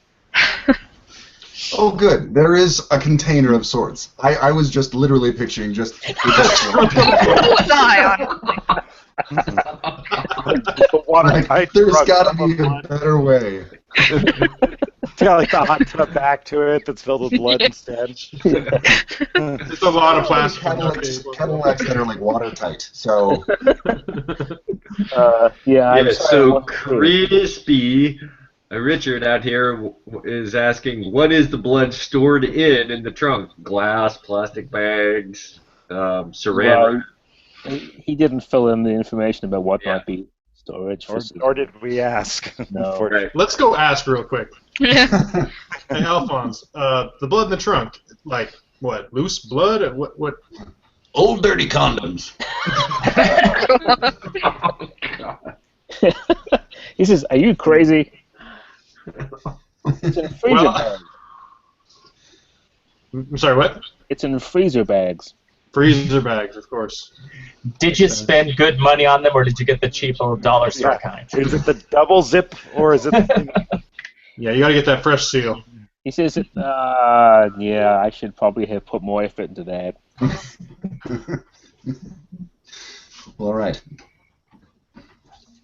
So we've got demon blood in a store bag situation, or store brand bag situation. Mm-hmm. But they're gallon bags. Gallon bags. Big gallon bags. If we haven't left the house yet, I'm gonna scrounge around to see if I can find like a cooler or something. You think he keeps a cooler here? It's a house. Judging by the neighborhood neighborhood, around. looking at the neighborhood, there's probably one in the lawn. Jack, you do find a lava lamp that is quite vintage that catches your eye. Ah, well, I think I'm just going to take that just because. Yeah, it's part of the investigation. Mm-hmm. Yeah, that's right, exactly. All right, so you've got a cooler that has seen better days, and it's got some odd stains on it. I'm not sure what they are, but it will probably hold about 10 gallons of demon blood. Well, all right. That's better than my hands, so yeah, I'm going to take that. It is flammable from what we can tell. Yeah, it's, Demon blood is thermal? it's on. Well, it's infernal, right? That makes sense. Well, when you mix it with oil, it's part of the process. So, are we at the location of the car, or are we still at the house having the location of the car? You have the location, but you have to go there now. Right. Okay. So, Let's anything else that people can see that will take transport some demon blood in it? I got a cooler here. It's about 10 gallons worth. Should we call Right, someone fine. about the backyard being on fire? I'm sure the neighbors fire have department- already. Right? I was gonna say, fire department is broke. we passed 3 barrel fires on the way here. I don't think anybody cares. The fire department of this part of town is out of money and will not be coming to help the dilapidated old man's house from burning. Besides which, Alphonse can probably take care of it himself if he paid a bit of attention. Yeah. Or maybe Kevin will. Yeah. Toss Kevin a fire extinguisher and be on our way. Oh, thanks. This will be great. Yeah, probably put out a whole backyard. No, it's for putting out the fire, Kevin. Don't use it. Okay. Oh, okay. Well, whatever. I've always got that page bookmarked, to tell you what. He's doing keg stands with it. All right, so we assume you know how to get there, and you race off as fast as you can because time is always of the essence with demon hunters. Of course. The tow yard is also a junk dealership. There are whole bunches of cars stacked on top of one another, in the finest tradition of movies where they have junkyards with cars stacked on top of each other. There is a kind of a toll booth kind of gate thing in front with a chain link fence, and the place looks like it's closed because you spent way too long at the other guy's place. It is dusk. Looks like it's the perfect time of night for creepy things to happen, and yeah, that's your situation. Somewhere on the other side of the fence is the Cadillac. Somewhere. This is so much better than those junkyards where they crush cars into cubes. I like this much better aesthetically. Mm-hmm. You're assuming it doesn't have a big crushing thing because it in fact does have one at the back, but it's not currently working because no one's here. Okay. There is that one single security guard guy who is balding, and this is probably the last job he'll ever have. And he's kind of reading through some magazine in his booth, not paying attention to anything. He's only 3 days from retirement. Since junkyards often have junkyard dogs. Junkyard Johnson, do you have any sausage links or something like that, just handy to ward off pets? No. I bet you do. Sorry. Having Toten verse. You don't have any beef sticks in your pocket or something? Beef sticks on here. Like gas station beef sticks? Do you want to stop on the way? Yeah, let's go get some. Really craving. You want to grab some Slim Jims on the way? Yeah. I'm gonna look in the van real fast and see if I can find some fast food remnants or something like that. Someone did not eat all of their Whopper. Ah, there we go. Grab. I told you guys to stop buying burgers for the Cipher. Yeah. Sorry. Yeah, she just kind of mashes it around. And like, Is that ever an awkward moment, by the way, when everyone's sitting down for dinner or something like that and she's not eating? Just kind of Just moving a staring. fork over the plate. Yeah.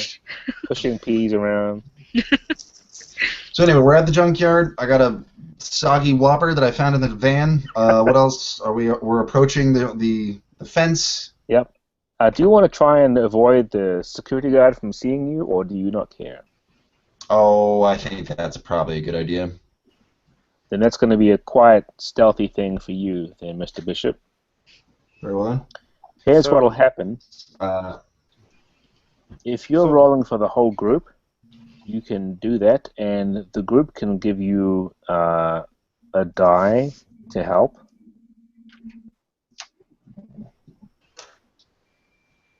Well, they can assist you with faith dice and stuff. I'm not entirely sure have we worked out the everybody assisting you thing there, Don. Did we do that? Hang on. No. Oh, getting help. An ally can help give up is their there- action. Yes, yes. I have That's in an combat. aspect. Well, I have for an this aspect. purpose. Sorry. No, I don't mean to interrupt you. I was just saying I have an aspect of like a mysterious past is mysterious. Does that help me out in this situation at all? I'm sure it does. Very well then. But you so have it's- to figure out why. Well, I'm I not don't really know telling what you why. mysterious past is mysterious then. Oh, because of my mysterious past, I am pretty good at dodging the fuzz and not There you go. being There we go. detected by those who want to are interested in knowing me. Perfect. So, okay. Everybody can give Jack a +1 if they decide not to do anything else. But if Jack screws this up, everyone gets the negative side effects of it. Sound good? Do we have an option of chipping in or making our own separate roll? You can decide not to chip in. Okay, because my I have covert ops 10 and sneaky D8. Oh wow. So Yeah. I think I would actually be better off alone. Or if I were can I make the check for everybody, or I'm going to kind of retroactively know that Isaac is able to do those kinds of things. Yep. And suggest that he do it from the get-go. Okay, so you just give him a whopper. Yep. Give him a Whopper. Right. thanks. I'm not sure I understand what the plan is, though. What are you guys doing here? I don't think anyone knows the plan either. I'm just I think- Are you guys just walking up to the gate with a Whopper in hand to go and? I mean, I'm not sure what you're doing here. Are you scaling the fence? I was thinking I'd use my sneaky sneak method to try to get past the guard. Wait till he's watching something on TV on that old, like 3-channel black and white 13-inch screen that guards have when they're that old. And then I'd get in and I'd open like some kind of car gate so that we could drive the thing out.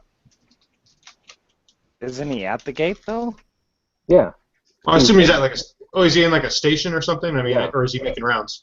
He's like in a station sitting there next to the chain link fence gate thing, yeah. Okay, so can I? Are you knocking him out?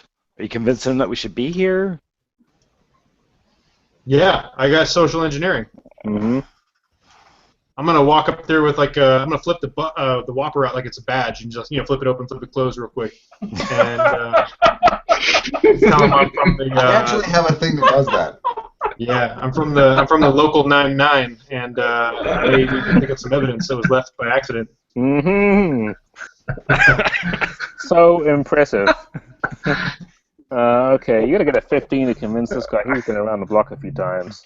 Okay, I have an aspect here called private-ish investigator. Yeah, Can I use that to get a bonus? you're private-ish.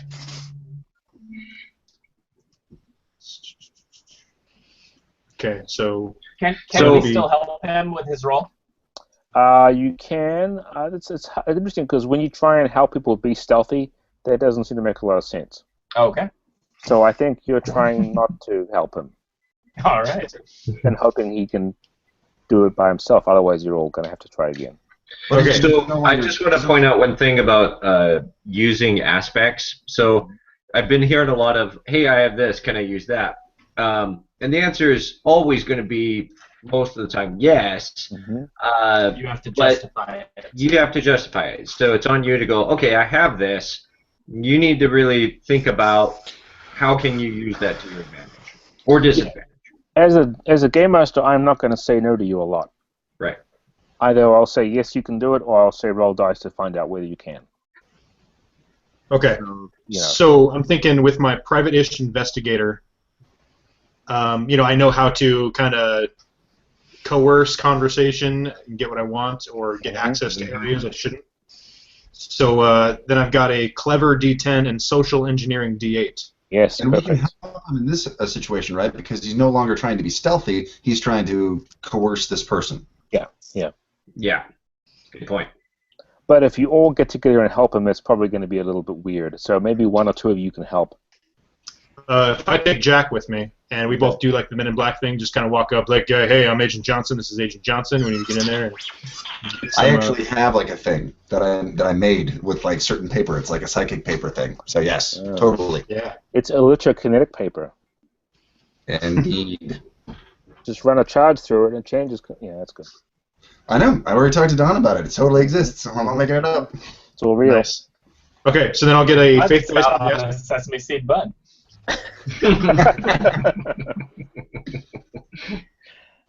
You can have it your way there, Jack.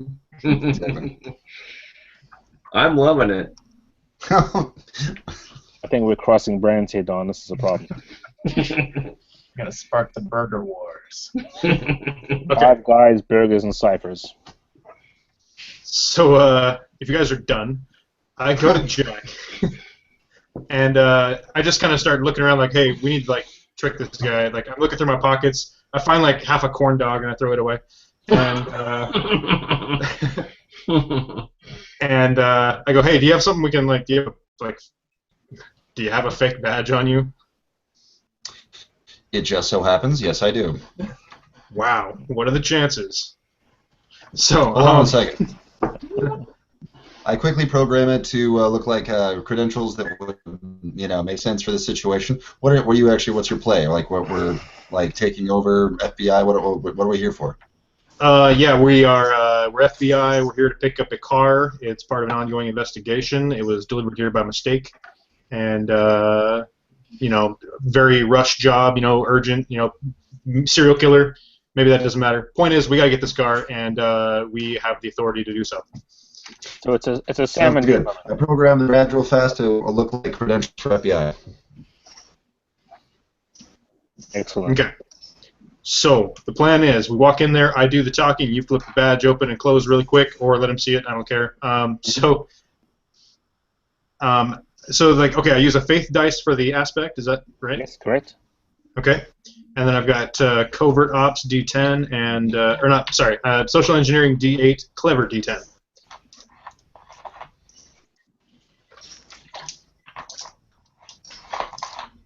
Yeah, he is an obstacle, and his obstacle is what you're trying to overcome here. And it's 15. All right, here we go. And if this doesn't work, Ursula will overcome this obstacle. I was just going to drive the van through the gate. I don't know why we're taking all this time. You want me to show you the roll? I got 6, 7, and 2. Nice. Yeah, that's 15. I like that. Yeah, me too. Okay, he looks up. Oh, wow. Guess you guys are the feds. That's right. This is Agent Swanson. I'm Agent Johnson. How are you, sir? Swanson and Johnson. I'm Swanson. He's Johnson. That's fantastic. My name's Ron Donson. I spent 15 years in the Federal Bureau of Investigation, by an institution. Unfortunately, you can't leave without leaving something of yourself behind. That's why I'm here guiding a junkyard. But it's good to see you people carrying on the tradition. Yeah, we do what we can. Got to keep people safe, and also liberty and America. Mm-hmm. Semper Fi. Wait, there's someone else. Anyway, he Okay, thank you. pushes his button thing, and the gate starts rolling open. Thank you. Cool. Let's say thanks. We'll be real quick, and you can get back to watching your TV, 13-inch black and white TV. That's good. By the way, I'm aware there's probably some potential trouble out there on the street. I've been paying attention to this car that's been sitting out there with some suspicious-looking individuals. So while you're going inside, I'm going to go look on that. Okay? Oh, yeah, not a problem. Mm-hmm. Do we have like a headset or something we can warn them that he's coming? Nope. Yep. Yes, of course you do. Why would I say no? Well, I know that I don't have a headset. I didn't know if Jack had one or something. Jack, do you have a headset? Yes, except everyone can hear it except for Ursula because she refuses to wear it.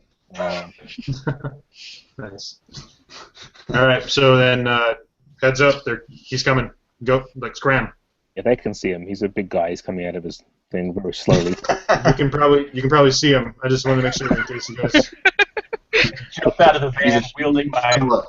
hammer, getting ready to defend us. I have not gotten the message. He's got a 45 and a nightstick. He's really I kind of feel a sense of camaraderie with this guy. I mean, we've both been in the Federal Bureau of Investigation in America and Liberty, so don't hurt him. Please, Hammer, don't hurt him. So you went through all that, but didn't make a cover for the rest of us to go in with you? Yeah. Wait a minute, hold on a second. You talking about Oh, I did not catch that. The part that's talking about you guys. Brian, You hung the rest of us out to dry while it's a you level on the higher above just this high. The whole different stage of social engineering you weren't quite aware of is the redirect. I thought he was my giving a friend. tip on who's been staking out this whole area. That's.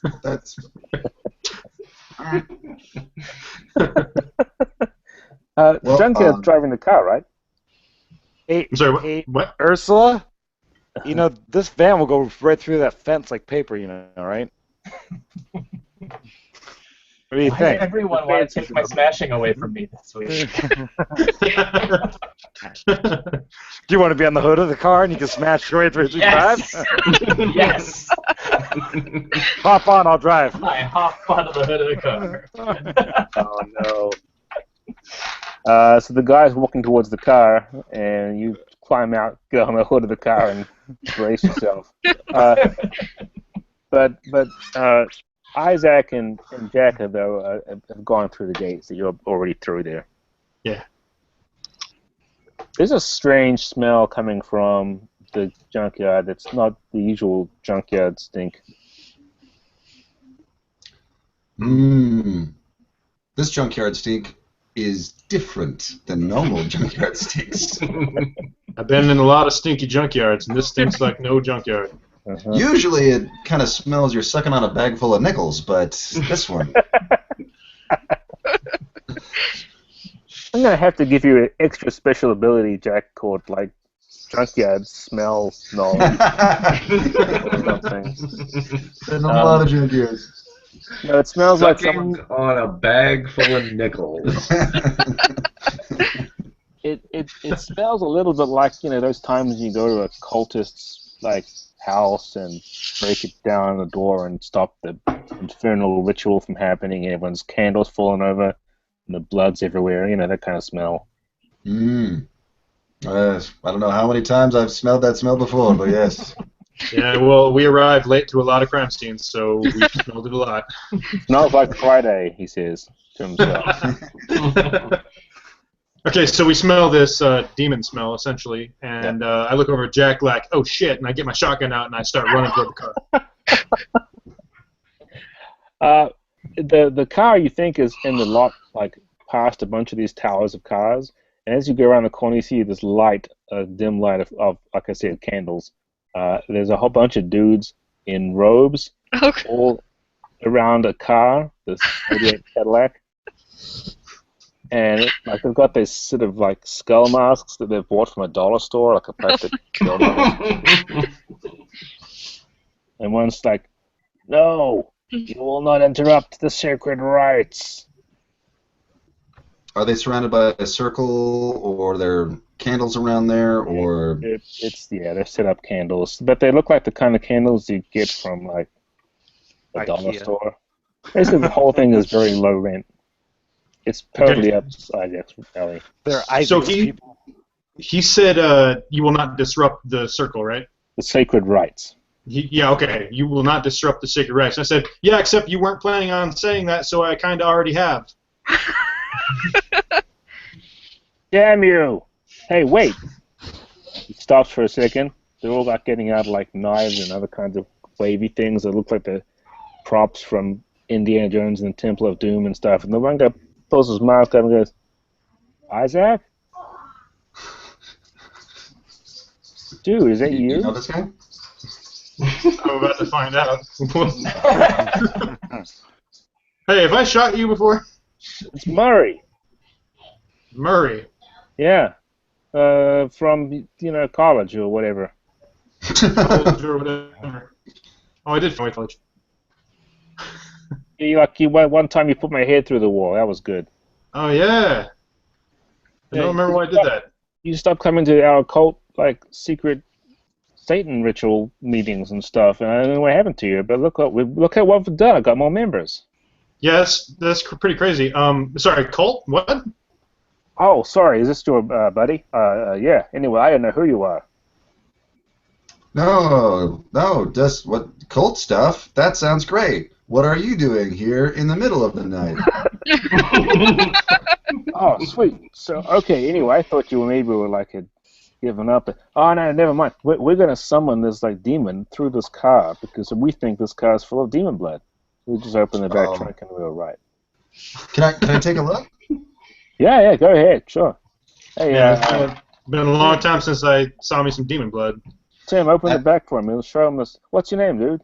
As I'm approaching the car, if there is a circle, I try to very sneakily brush and disperse break the line essentially. Yeah, cool. Okay.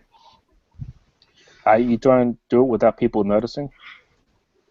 I sneeze and shuffle a bit and look. Yeah. Say, look over there. Can you believe that Murray and his friends are not the brightest of bulbs?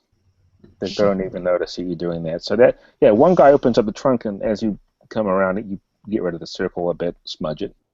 Mm. There's a strange humming noise now coming from the car as you do that. Okay, I look at the blood and I look back at Murray and I say, "Man, trunk full of humming blood. It's like Hell Week all over again, right?"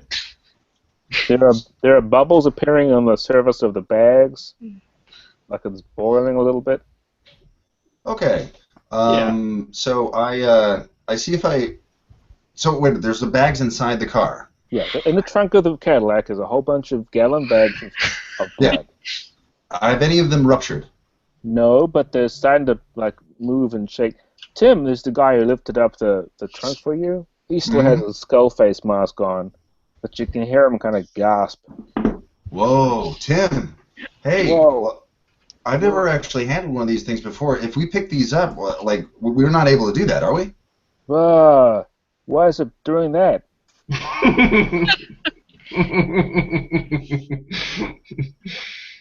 Murray's like, doing what? What's the matter? I take one of the shitty candles and get it towards the trunk. Did somebody step over the circle or something? Did someone break the circle? What the hell is Murray? What? You're crazy, Dave and Tim. Why? What would that have done? A woman's voice says, I set up the containment just perfectly, just like the book said. There shouldn't be any problem. The demons will be contained and we can draw upon his mighty power. Yeah. Okay. Anyway, flash away from you guys to the people in the van who are driving at full speed. Yeah! The Cipher serenades them with some nice The Eagles. As they crash through the gate. Some nice The Eagles. Yeah. You have to have the... Greatest Hits Volume 2. No, specifically Hotel California. Oh, awesome. Yeah. Nice, somber mood for crashing right through the gate. Junkyard, that guy who's walking towards you is not going to be able to get out of the way. Are you trying to run him over or go around him? Oh, I'm gonna go around him. That's nice of you. I'm gonna 18 our way through that thing. I'm gonna swerve. I'm gonna be flashing, swerve around him, and swing alongside. Hang on, Ursula. It's gonna be quite the ride. Roll some dice. So, what's driving us discipline-wise? I think it's probably R&D or nothing? Okay, so it's R&D. Mm-hmm. So flashy R&D, and since I'm born behind the wheel. Yes. You're spinning a faith die to invoke that. Yep. 22. Oh my god, the target was 10. So you did, okay, so how about you describe just how amazingly A-team this is, because you're going to clear over that fence and, like, leap something and probably land near the So other what I want action. to do is I want to basically kind of shoot for the gate, but since the guard's kind of in the way, I'm going to go and kind of go hard left around him so that I can spin the van a little bit so that Ursula can hit the gate, and then we can backspin through the gate. And then once I'm going forward again, I could go in the direction that Isaac and Jack went off in. That's amazing. Everything happens exactly as you said. You know that scene from the movie Red where the guy gets out of the Bruce Willis steps out of his car as it spins around and everything? That's that's kind of what Ursula's doing. She just sort of steps up and then the van spins around and then she steps down again on the place where she left but without having moved anywhere in space and time.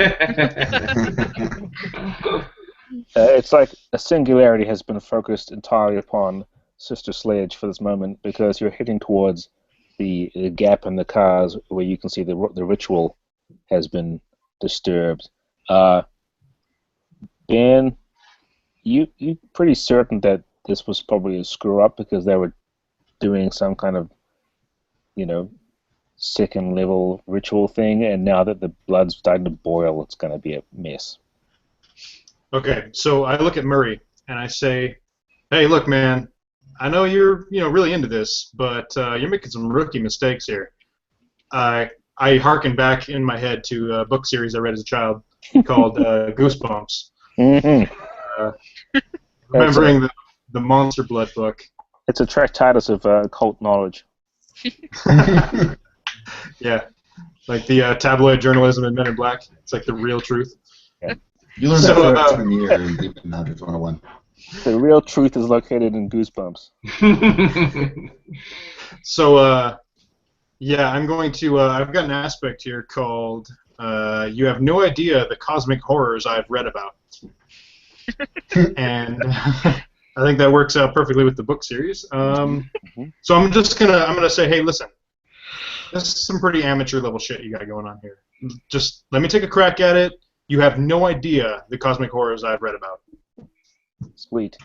You are trying to somehow puzzle out this mess and fix it before it goes crazy, right? Yeah, I want to try to neutralize, because I do have like some. What's here? I've got a D6 in Mystic Arts. I've got some occult training from my dad back before he vanished into that portal a long time ago. And so I want to try to kind of fake my way through the ritual and just kind of neutralize it in some way. Sounds flashy to me. Super flashy. I'm not a flashy guy, though. Nope. Sounds like I should be, though. So yeah, we're going to rebuild this character. So I have a D4 in flashy, and then D6 in Mystic Arts. And then I'll put, you have no idea, fake dice. Am I able to help him at all, Cam? Yeah, you can. You may spend a faith die and add an aspect, or you can just give him a +1. Okay. Whichever one you want to do. Both cost a fate die, though, right? Yeah.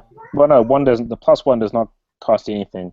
But if you want, you can spend a faith die and actually give that die to him. Okay. So he can add it into his roll. I'll do the +1 because I don't think I have an aspect at work. Okay. So you're just going, yeah, like he said. If he starts like chanting or something like that, I try to match tone and harmonize. Very good. Yeah. Oh, what's the song from Ninja Turtles 3? Tarzan Boy. Start doing that. No. Oh, here she comes.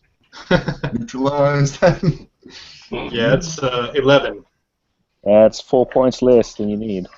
Okay, I'm gonna throw 2 demon dice on it. Yeah, you are. 6 demon dice. Good grief. Got Also 1 for the demon dice too. Oh, by the way, if you roll a 1 on any of those 2 demon dice, the demon will come up right now. Okay. Saying. Here we go. Got my dice tower. All right, guys, you're gonna have to travel on without me. I have to do work stuff. Sorry. It's all right. Who's Hang driving out. the car? Thanks, Chris. Yeah. We're Okay, I almost got done, man. Being on call sucks. So good Yeah. luck, guys. Okay, I got a 5 and a 4, so no ones. I can see you so much better now, Jimmy. Okay, so what's the total? 20. 20. Excellent. That's actually 5 points over what you needed to get. So you succeed with style. You were trying to stop the ritual from happening, or stop the bad stuff, or whatever. Yeah, I just want to neutralize the reaction. I just want to return everything to a calm state. And then, So you need to somehow recreate the containment, and you do that by doing what? It's going to work, but tell me how. okay. I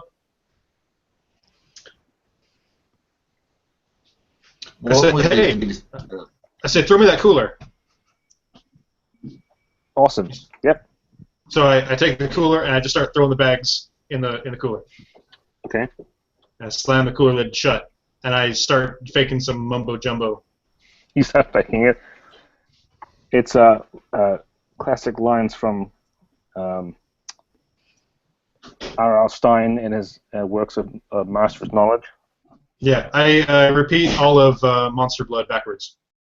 All right.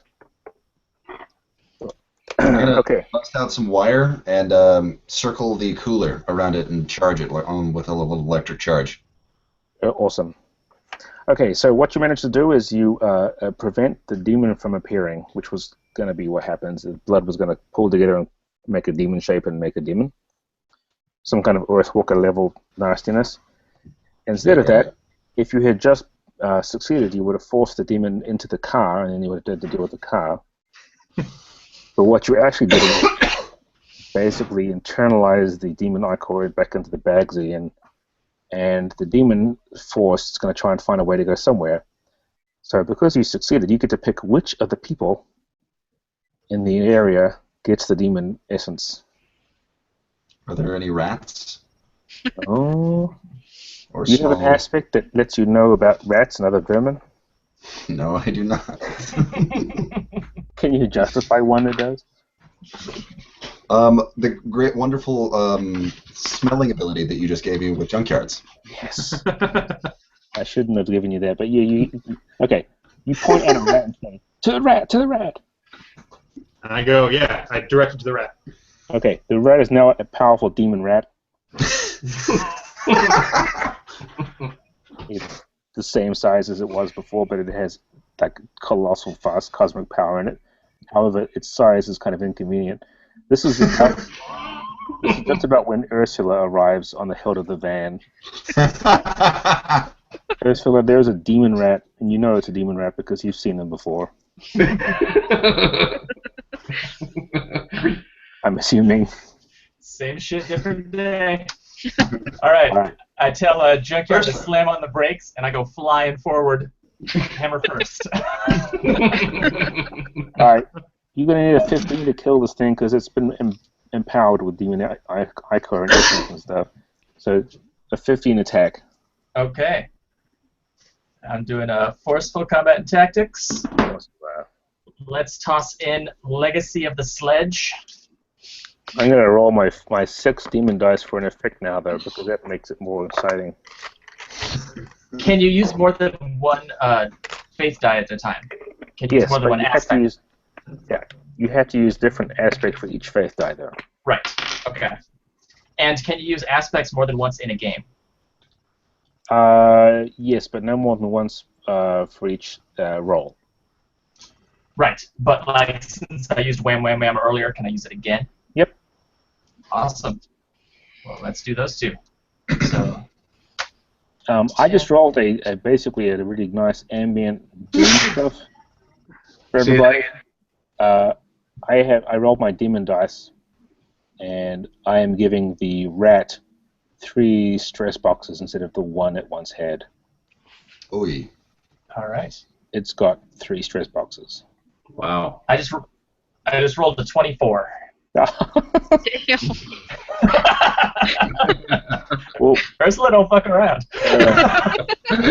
what was your highest rolling die of that? 9. Okay, that beats my 8 by 1, and then each. Oh man, 20. How much? 24. 24. Man, if you had one more point, you could do a double style success thing. How about a demon dice? Yeah, how about that? Look at that. It's a 1. Is it really? Yeah. Okay. All right. That's not good for you. Okay. So you leap forward and you come down with the Sledge-O-Matic at full hyper speed, like Deliverance, and the rat's just sitting there.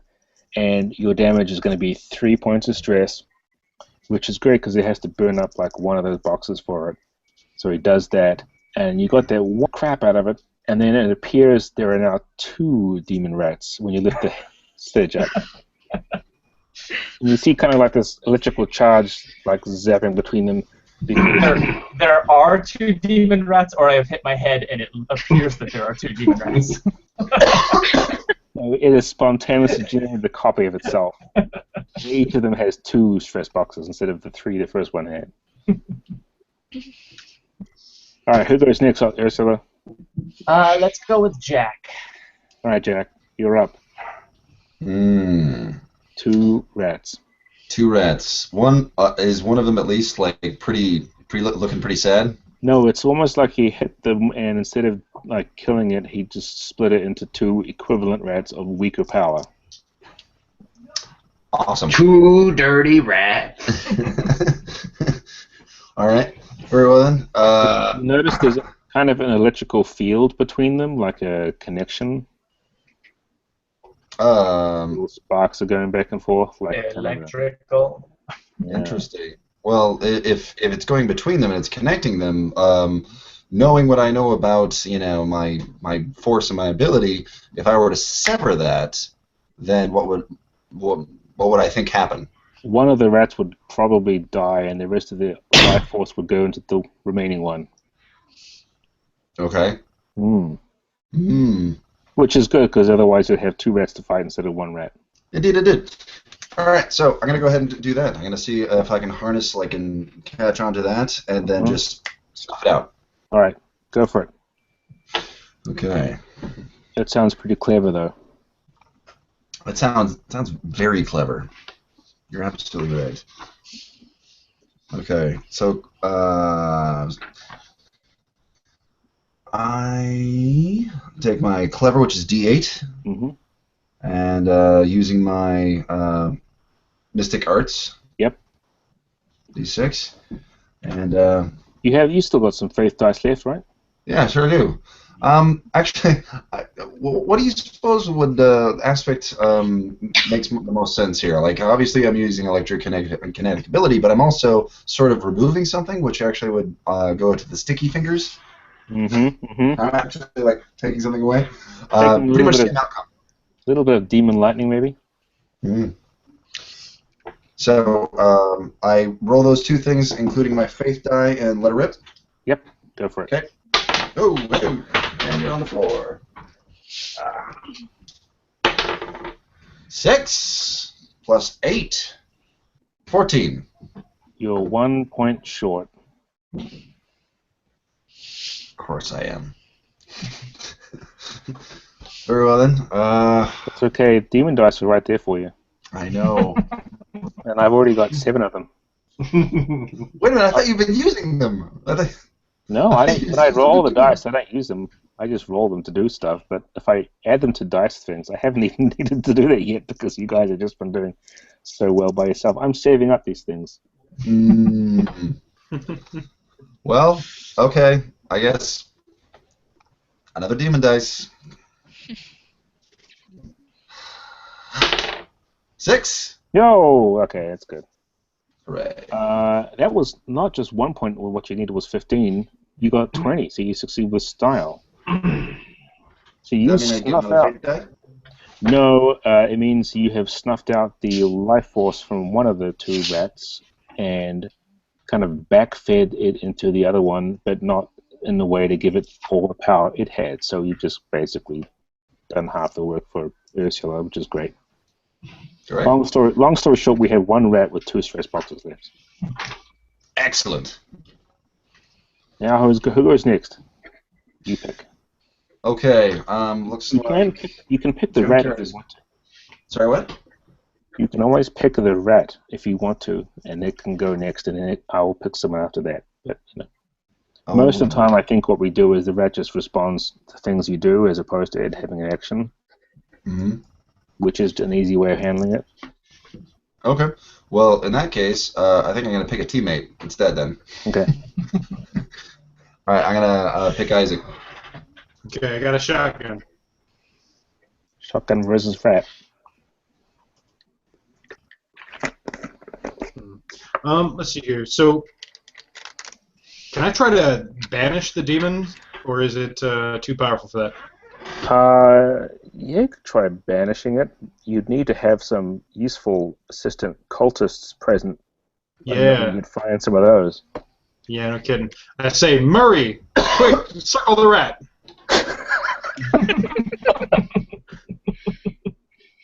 I'm rolling these In demon doing so, dice. you're the first person to ever speak that sentence. These are my demon dice. I'm rolling 3 of them, and then 2 of my for the rat. So that's what I'm rolling to see how much I have to resist that counter ritual. Murray jumps forward and grabs it and starts like.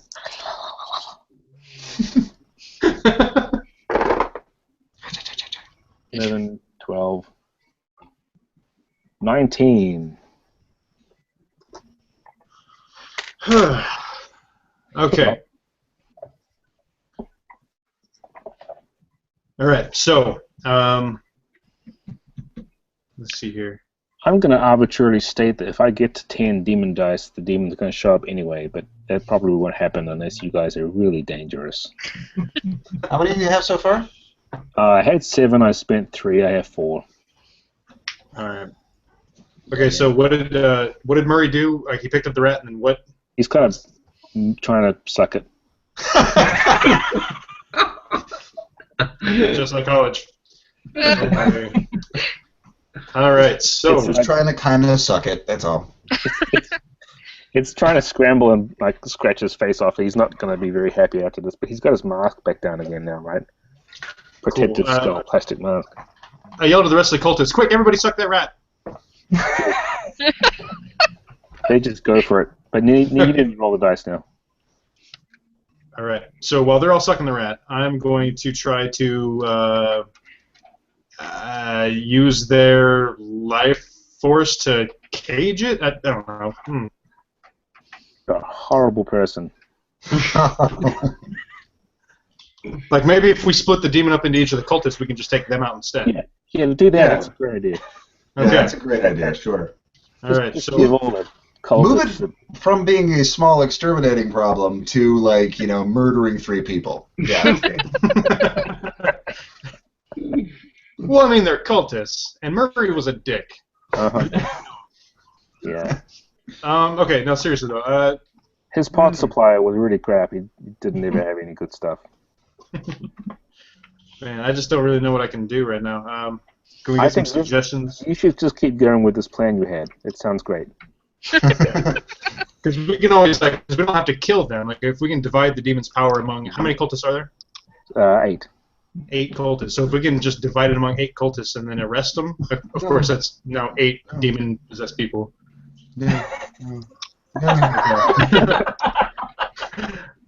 This is a great idea. Keep going with what you're doing.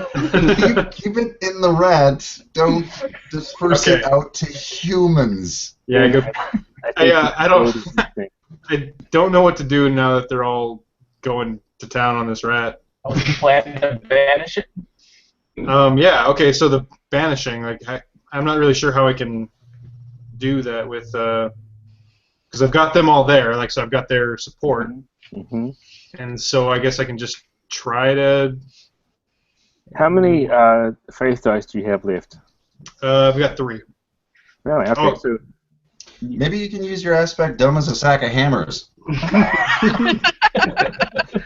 He doesn't have them. That's not his one. That's Are you Junkyard. sure? Oh shoot! I was looking at the wrong one. What do you have one that's good? I'm trying to remember what it is. I could use the Cosmic Horror one again. No, it's one other one that you Right. had there. What's your other list of things? I've got Private Investigator, Low Rent Lifestyle, Chip on My Shoulder, and then We Never Replace Trusty Sidekick. All right. We should replace it with something else. Things Men Wasn't Meant to Know is a good one. Okay, perfect and convenient. We should call that one Deus Ex Machina. Yes. You should change it to Deus Ex Machina instead. That's perfect.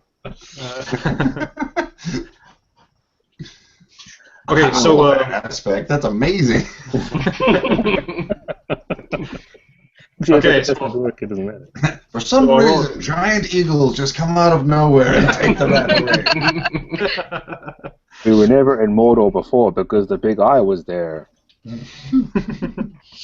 okay, so can I use Clever, Mystic Arts, and Deus Ex? Yes. Okay, cool. So Clever's D6, Clever's D10, Mystic Arts is D6, and then D6 for the Faith dice. Mm-hmm. So even then, that yeah. What are your stunts? So here I have Brain Like a Steel Trap. I get +2 when I carefully overcome an obstacle based on knowledge I've stored away. But then Careful is a D8. Yep. Hmm. What's the second one? Because I fade into the background, I get +2 when I sneakily create an advantage by hiding in plain sight. Yeah, that doesn't help. Nope. Yeah. But Well- you've got more faith points. Faith dice, you can use them for other things. True. Like, So- for example, yeah. What were you going to say, Jack? Sorry. Depending on what his plan is, because I kind of forgot about, or not forgot, but like I didn't catch what the Deus Ex Machina actually is going to be. But depending on it, I could potentially help by adding a +2 or so. Yeah. I have a stunt that says because I have my finger on the pulse of the magnetosphere, I gain +2 when I cleverly create an advantage with technology and electromagnetic fields. But does that have to be on my turn in order to do that? Yeah, but we can let it play here because this is the big climax thing. Okay. We're being fast and loose. So why don't you roll that, and if you can create the advantage, you can give it to him, and it's a free bonus. Okay. And you only had to beat a 10 to do it. All right. Isaac, were you planning on like putting the rat someplace, or? Oh, I just want to send it back to hell. Just send the essence Okay. back. How about I want this? to banish it from the plane. How about this? Iron, demon blood, made of iron, right? Yep. Iron is magnetic, right? And so perhaps even a higher content of iron than normal human blood. And so maybe I could use some of that to magnetically pull it into the hell. That is the best thing I've seen all night. Yes. All right. Roll that. Fantastic. Do not roll any bad numbers on those, though. Do not roll. And what do I roll here? You need to. It's going to be. What was your stunt? Cleverly maker. Because I think about it, I gain +2 when I cleverly create an advantage with technology and electromagnetic fields. That's Right, pretty so you- clever. Yeah, you got to roll clever Okay. and Mystic Arts. Oh, I get a whole yeah. And if you have a faith die, you can use any of your aspects. Mm-hmm. Or you can Okay. use a demon die after you roll, which is totally appropriate. Actually, do you have two? How many faith die do you have left? I think I only have one left. Okay. Oh wait, they change out every fight, huh? Well, I've only No. used one then. No, that you get them back by doing other stuff. Oh. Okay. Right. Your stress recharges. Yeah. The stress recharges every Yeah. fight. Okay. In that case, I only have one. Okay. So I would say electrokinetic or calm before the storm. That's Okay. a good one. Yeah. I'm gonna go, calm before the storm. because everything's gonna get really, really quiet, and it's gonna feel like really, really heavy in the air, and other scripting terms.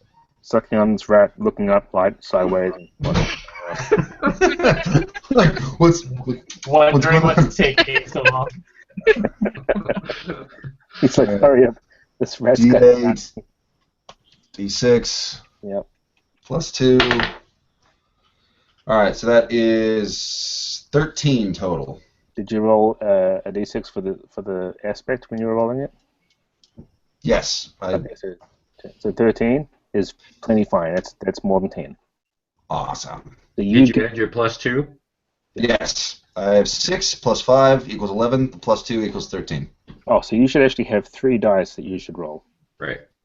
Oh, goodness. All right. So It was clever and mystic arts and a die for the faith die. So roll one more. All right. So that's another 5, so total 18. Awesome. So that is a success with style, which means that your kind of advantage you've given to Ben is going to have 2 free invokes on it, which is exactly what he needs. 2 dice extra. All right, Ben, you hear that? Yeah. So I get to roll 2 extra dice. Yes. Wow. Roll both of them. Cool. Okay, so I've got D10, 2D6, right? Is that what it was? Mhm. Yeah, Mystic Arts D6, Clever D10, my aspect, and then the 2 bonus dice. Yep. And then I'm supposed to hit 19. Is that what you said? Yep. All right, here we go. Go, Ben. Or Isaac. I got 16. You know what? We've still got these demon dice you can roll. Yeah. He only has 4. All right. What do you think? 1, 2 demon dice? What are you trying to hit? Probably 2. 2, yeah, just. you can roll them one at a time. Yeah, one at a time. Just do one at a time. There you go. Oh, okay. Oh, we don't have to pick ahead of time and No. know what the result. Oh, cool. All right, and then 1 demon dice coming right up. 3. I roll a 4. Ta-da! Yay. All right. Okay. So, they're all sucking on a rat. The rat's hair pricks up. The cultist's hair goes and it stands on the end. Lightning starts like going from somewhere. Jack, describe the amazing thing that happens next.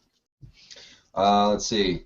So the rat is almost suddenly becomes like a bowling ball in a bag full of Jello.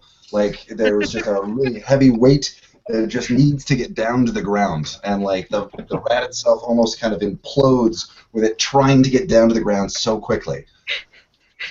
Yeah, that's so Sorry, disgusting. Murray. That's pretty good. Oh, exploding demon rat guts go all over the cultist's face. Murray is just like, but then like that kind of whirling, Indiana Jones end of the Raiders of the Lost Ark kind of slamming shut noise as the force of the demon goes into hell, away from you forever, at least until next time. Next time, Gadget. At that point, the Eagles end their the song ends, and then some other best of the Eagles hit comes on that's completely inappropriate, that doesn't make any sense, and the Cipher's like, "Oh crap! Let's just turn that off. Turn that off." All right. You also have a car that's completely intact. I am so impressed. I was totally expecting this to get smashed up or destroyed or something. I was fully expecting it to. But Ursula still has the last moment. Everyone's congratulating themselves, looking forward, while she's in the back just getting mad. Smashing up. All right, so you managed to contain the problem. You've got a whole bunch of these cultists who are now going to give up the cult life because of the rat incident. Yeah, 'cause that was gross, right, guys? Yeah, you don't want that to happen again. Yeah. I was like, oh man, if you told me it involved rats and stuff, I didn't. Why did I even do that? Why did I listen to you? I'm gonna go back to college and make something of my life. You got some Sounds rat good. inside your mouth. That you got. I think my favorite situation tonight was with the other cultist, Tim, looking at the bags that are boiling and go, why is it doing that?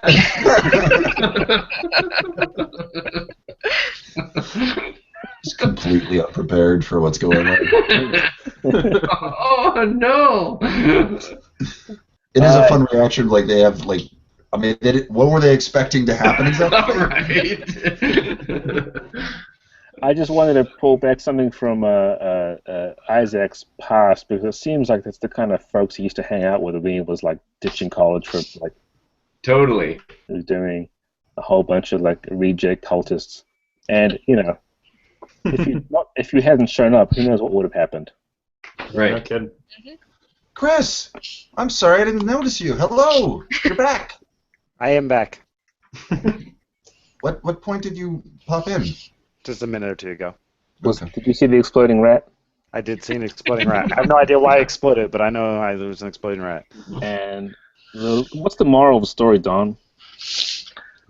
Well, I took down 3 scenes to give to Jamie for the art order. Oh, fantastic. Yeah. I have. You should ask the audience what the moral of the story was. Oh, yeah. Is there anybody left? They can do that. Yeah, there's 15 viewers. So what I wrote down was Ursula slams sledgehammer at or into a demon rat.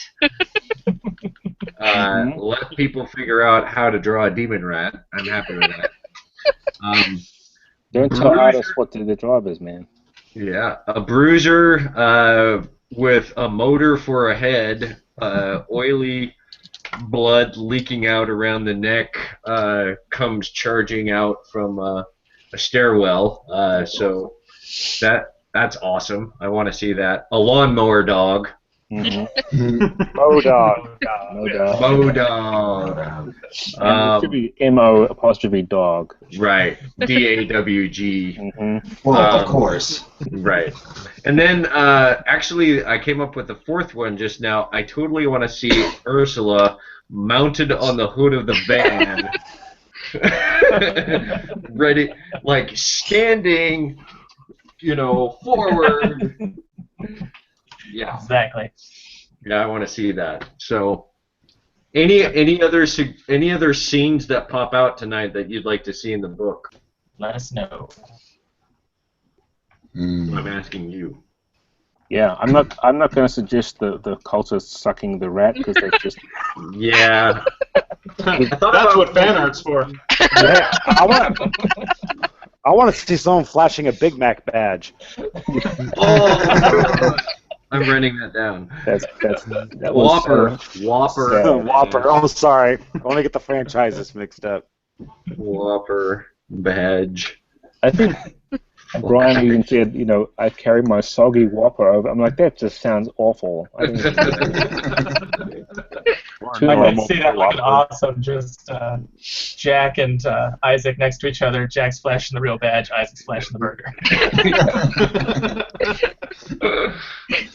like actually like a thing that the burger comes in because it actually comes out. Yeah. In fact, Ben, I'm just going to assign this to you. This will be your because you'll have context. And I'm just going to put Whopper badge flash, and you figure it out. So wait, was that B for badge? Just to make sure I heard that right. No, that's terrible. I'm That's taking the Jameson talking. Yeah. That's like the worst euphemism I've ever heard. Seriously. Flipping the Whopper badge? What does that even mean? Yeah. No one Not knows. find out. Well, guys, I think they had a whole lot of cool moments. So I was really happy with how it turned out. Yeah, it especially was happy. great. Any other questions while we have? I want to let John and Cam go because it's way later there than here. Yeah, it's almost 1 here. Oh my god, John was like yawning the whole time at one point. And I was like, Yeah. I felt so bad for that Cipher. Yeah. Just thumbs up to the new rules. I'm finding this very playable, and I know nothing about games. Great. Yeah, I That's love good to this hear. new rule set. It's really easy to pick up. It's very handy if you're just kind of like, I want to do this, so I'm just going to take a little bit of this, a little bit of this, a little bit of this, and see what happens. Exactly. Yeah, I got to keep part of the thing is the presentation of rules and the examples we use and so on. But really, I think some good feedback from backers so far and some good insight from people watching the videos. It's really good to know what seems confusing and how we can make it more clear. And One thing yeah. that as and one of the reasons why I didn't want to play and I just kind of want to observe was for that reason. And one of the things that I thought about was the whole thing with stress and using the larger role of the die and whatever. That seems a bit confusing, or Yeah. I could see it being hard to keep track of that.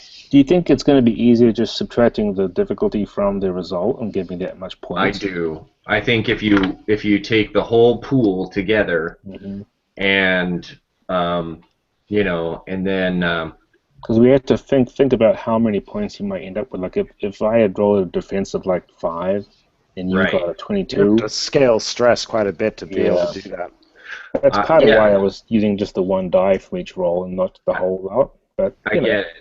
Yeah, well, we might have to think about that more, but I think tracking the values of the individual dies, like it's not fast enough. It's not easy to. I'm gonna lose track of it. I'm gonna forget, So adding them all together, I think, is more fun. Larger numbers are more fun. So far I really like that things are difficult. Yep. That you have to, that demon dice are there, and it's a choice, and everybody's always kind of choosing to try and win, which is kind of fun because that has consequences. But I just wonder, maybe we need to play with the stress box values too. I don't know. One thing that might be even easier for people is not to have stress boxes, but just have like a stress points, and that's working like life points used to, and just basically saying, okay, when these are out, you're out. And so you want to mark off the condition to soak up D6 worth of points as they come in, and that way you'll be like trying to use your conditions to keep from being taken out, because if you're taken out, that's it, right? Sure. But it's only a matter of time before you've marked all your conditions off, and you'll just be gone. Right. So conditions are a D6. They're not static numbers. No. If you mark I kind of off, like that. Yeah. You might roll a 1, which would suck, but you can get a 6 too. So. Right. It just changes how we do things like certain stunts, like the Cipher comes with 2 extra stress boxes, which is the equivalent of 9 more points. And Wolf has 1 box, so he's got 4 more points from his stunt. He's because of that thing. And I think all we need to make sure is that it's an easy thing to keep track of, and you're risking the idea of, well, do I want to use my conditions now, or am I fine with it stress lowering down to like 2 or 3 points? Right. I do like that you've used integrals of 5 for difficulty. I wonder if that's something that we can use in other areas. Sure, we'll figure it out. I like the idea that if you keep getting 5 more points over and over and over again, it's more. That's kind of neat. So, Brian. Just a quick question. Like, for some reason I'm blanking on whether or not this has actually ever happened before. Like, can the cyber fight? Yeah. Like. Yeah. Oh yeah. Oh yeah. Oh man, I'm sorry. I would have put the ball in your court and then more. It's okay. Yeah, she's got a D6 in combat and tactics. The drawback with the Cipher is that the Cipher doesn't have as many conditions to mark off. Yeah. Right. So she's tougher with more stress boxes. But. Right. But I can't pawn it off as easily. Right. Okay. Cool. Any other observations, notes, anything tonight? maybe it's just because the second time we did it, but I get it much more than I did last time. Mm-hmm. And I guess that'll just. I mean, that's pretty great because we did it like last month, and like I could already feel like a vast improvement on like my confidence level and how I'm playing the game and stuff like that. And so that's good news. The big question I have that Cam and I wanted to explore tonight was, how did aspects work for you tonight? Were they more clear? Well, yes and no. Sorry if I'll go ahead and take this one, and other people can say their answers, obviously. But aspects I assumed were similar to the previous game, where I forgot what they were called exactly, but like assets and complications. You're thinking? Yeah, there were like you had like, say for instance, I have stick it to the man. Like or a feat, like that's a thing that does something else, and I'm like, what does it do? Mm-hmm. Like, I don't know. But I seem to glean the fact that it doesn't really necessarily do anything. It's just a window. If I can somehow make that phrase fit into what I'm doing, then I like the more open-ended aspects of it. It's a storytelling jumping point. Exactly. Right, sure. Yeah. So not only that, but it's meant to give you an extra die. Mm-hmm. Right. Or a reroll if you need to. Or a reroll, right. But is there actually going to be a list in the book, or is there going to be a suggestion in the book? No. I mean, there's going to be rules for how to make good choices and picking them out. The best aspects you can describe are the ones that you could use either negatively to endure them and get more faith dice back, and positively to give you some dice when you're playing. Right. Although, honestly, the way that works out, the first one is always your high concept. So private-ish investigator is Isaac's. And then the rest of them is a trouble one, and then there's 3 that are connected somehow to your 3 disciplines on your sheet. So you've got 5 at the core, and you should have one that's, I mean, it doesn't matter what you call it, but it should somehow connect to the fact that you spent time doing, R&D or social engineering or whatever. But they're kind of open. Yeah. And they're meant to be open. They're meant to be however you can fit it to the situation. Yeah. Yeah, I find sometimes that when you put in a role-playing game book and you basically say it can be anything you can think of and give no examples. Well, there'll be lots of characters. People get lost. Yeah, there'll be lots of characters in the book, and they'll all have aspects. Yeah. So And we're going to have guidelines too of like what Cam said. Like, one is like your high concept, your like what is your character essentially, and it's going to be tied to that. One is going to be kind of like your weakness or your low point or whatever. And then the other 3 are going to be related to your disciplines. And then there's going to be lots of examples, and we'll have suggestions. Like Kim said, I think the biggest one is about, the best ones are ones that can be used beneficially or adversely. No, and I get that. I think what I'm trying to say is if, Cam made the characters for us. Mm-hmm. But if you got Brian or Ben or anyone said, or Jimmy, and said, okay, make Ursula now with the new book. Pick your aspects. Right. Where would they know to, what I mean? It's tough for some people to just come off the fly, you know what I mean? I think what we can do is that there's going to be a whole chapter on aspects, and we can provide a bunch of examples. I think that would be great. Yeah. Here are some potential aspects you could take based on, all the different disciplines and all the different other things.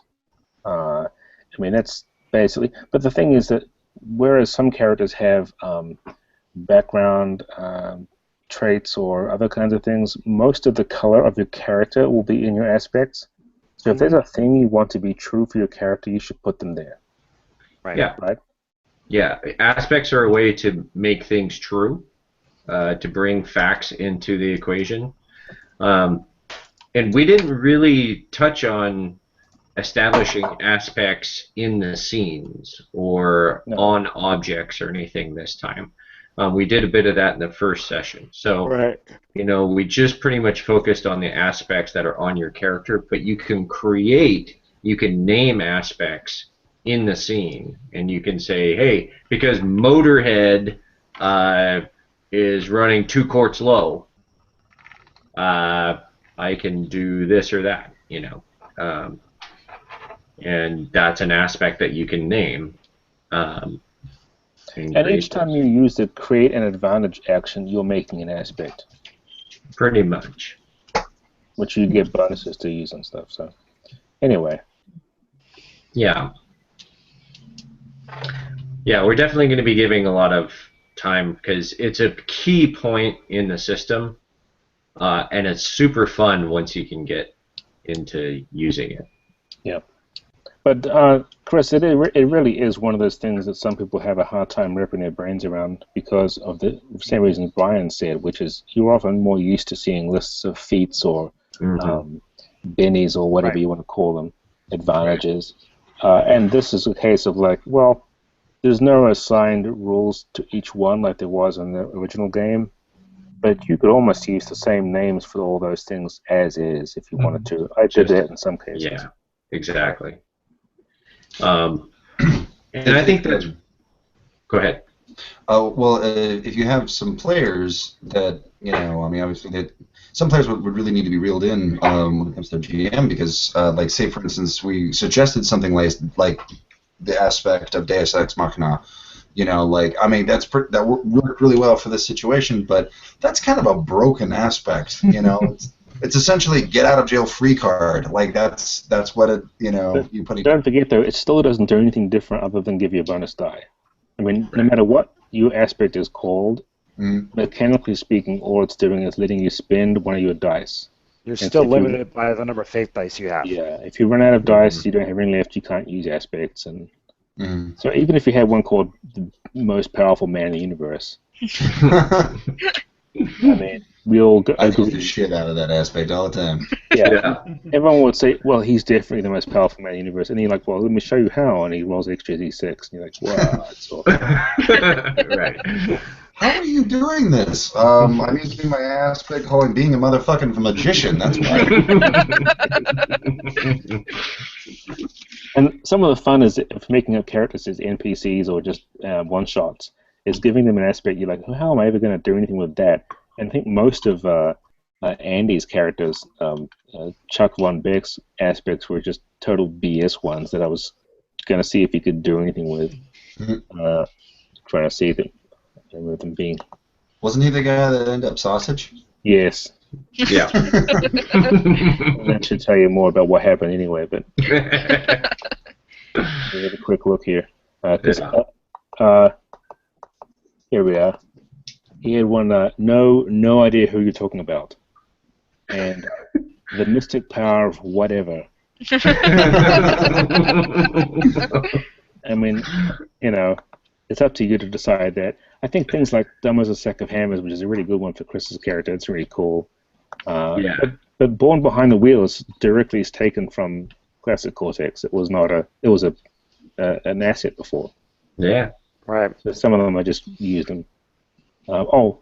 Tedley Bear had the best aspects of all because 1.5 foot of fur was one of them, and more than your average bear. Okay. I like it. So anyway, just an idea.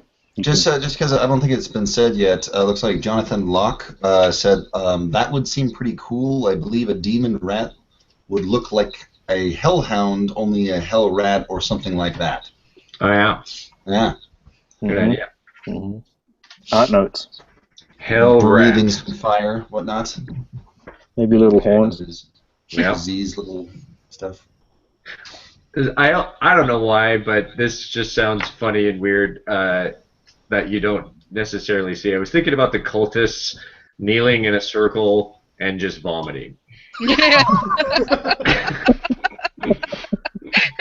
Is that Is that like helping the rat go back to hell? Like That's the after fate of. Yeah, it's like, the rat exploding and they all got sick. And they're like, oh, that was their ritual cleanse. And just It's the next like 5 minutes, just projectile vomit. Just it's like yeah. Like a Something Family you Guy don't episode. expect cultists to see. On and on. Yeah. I'm writing that down. Cultists vomiting. well, I think I'm gonna. Okay, we should head out now, I think. Yeah. All right, Thank guys. you, everybody. Thank you. And we'll see you next month. Good night, Internet. See ya. Okay.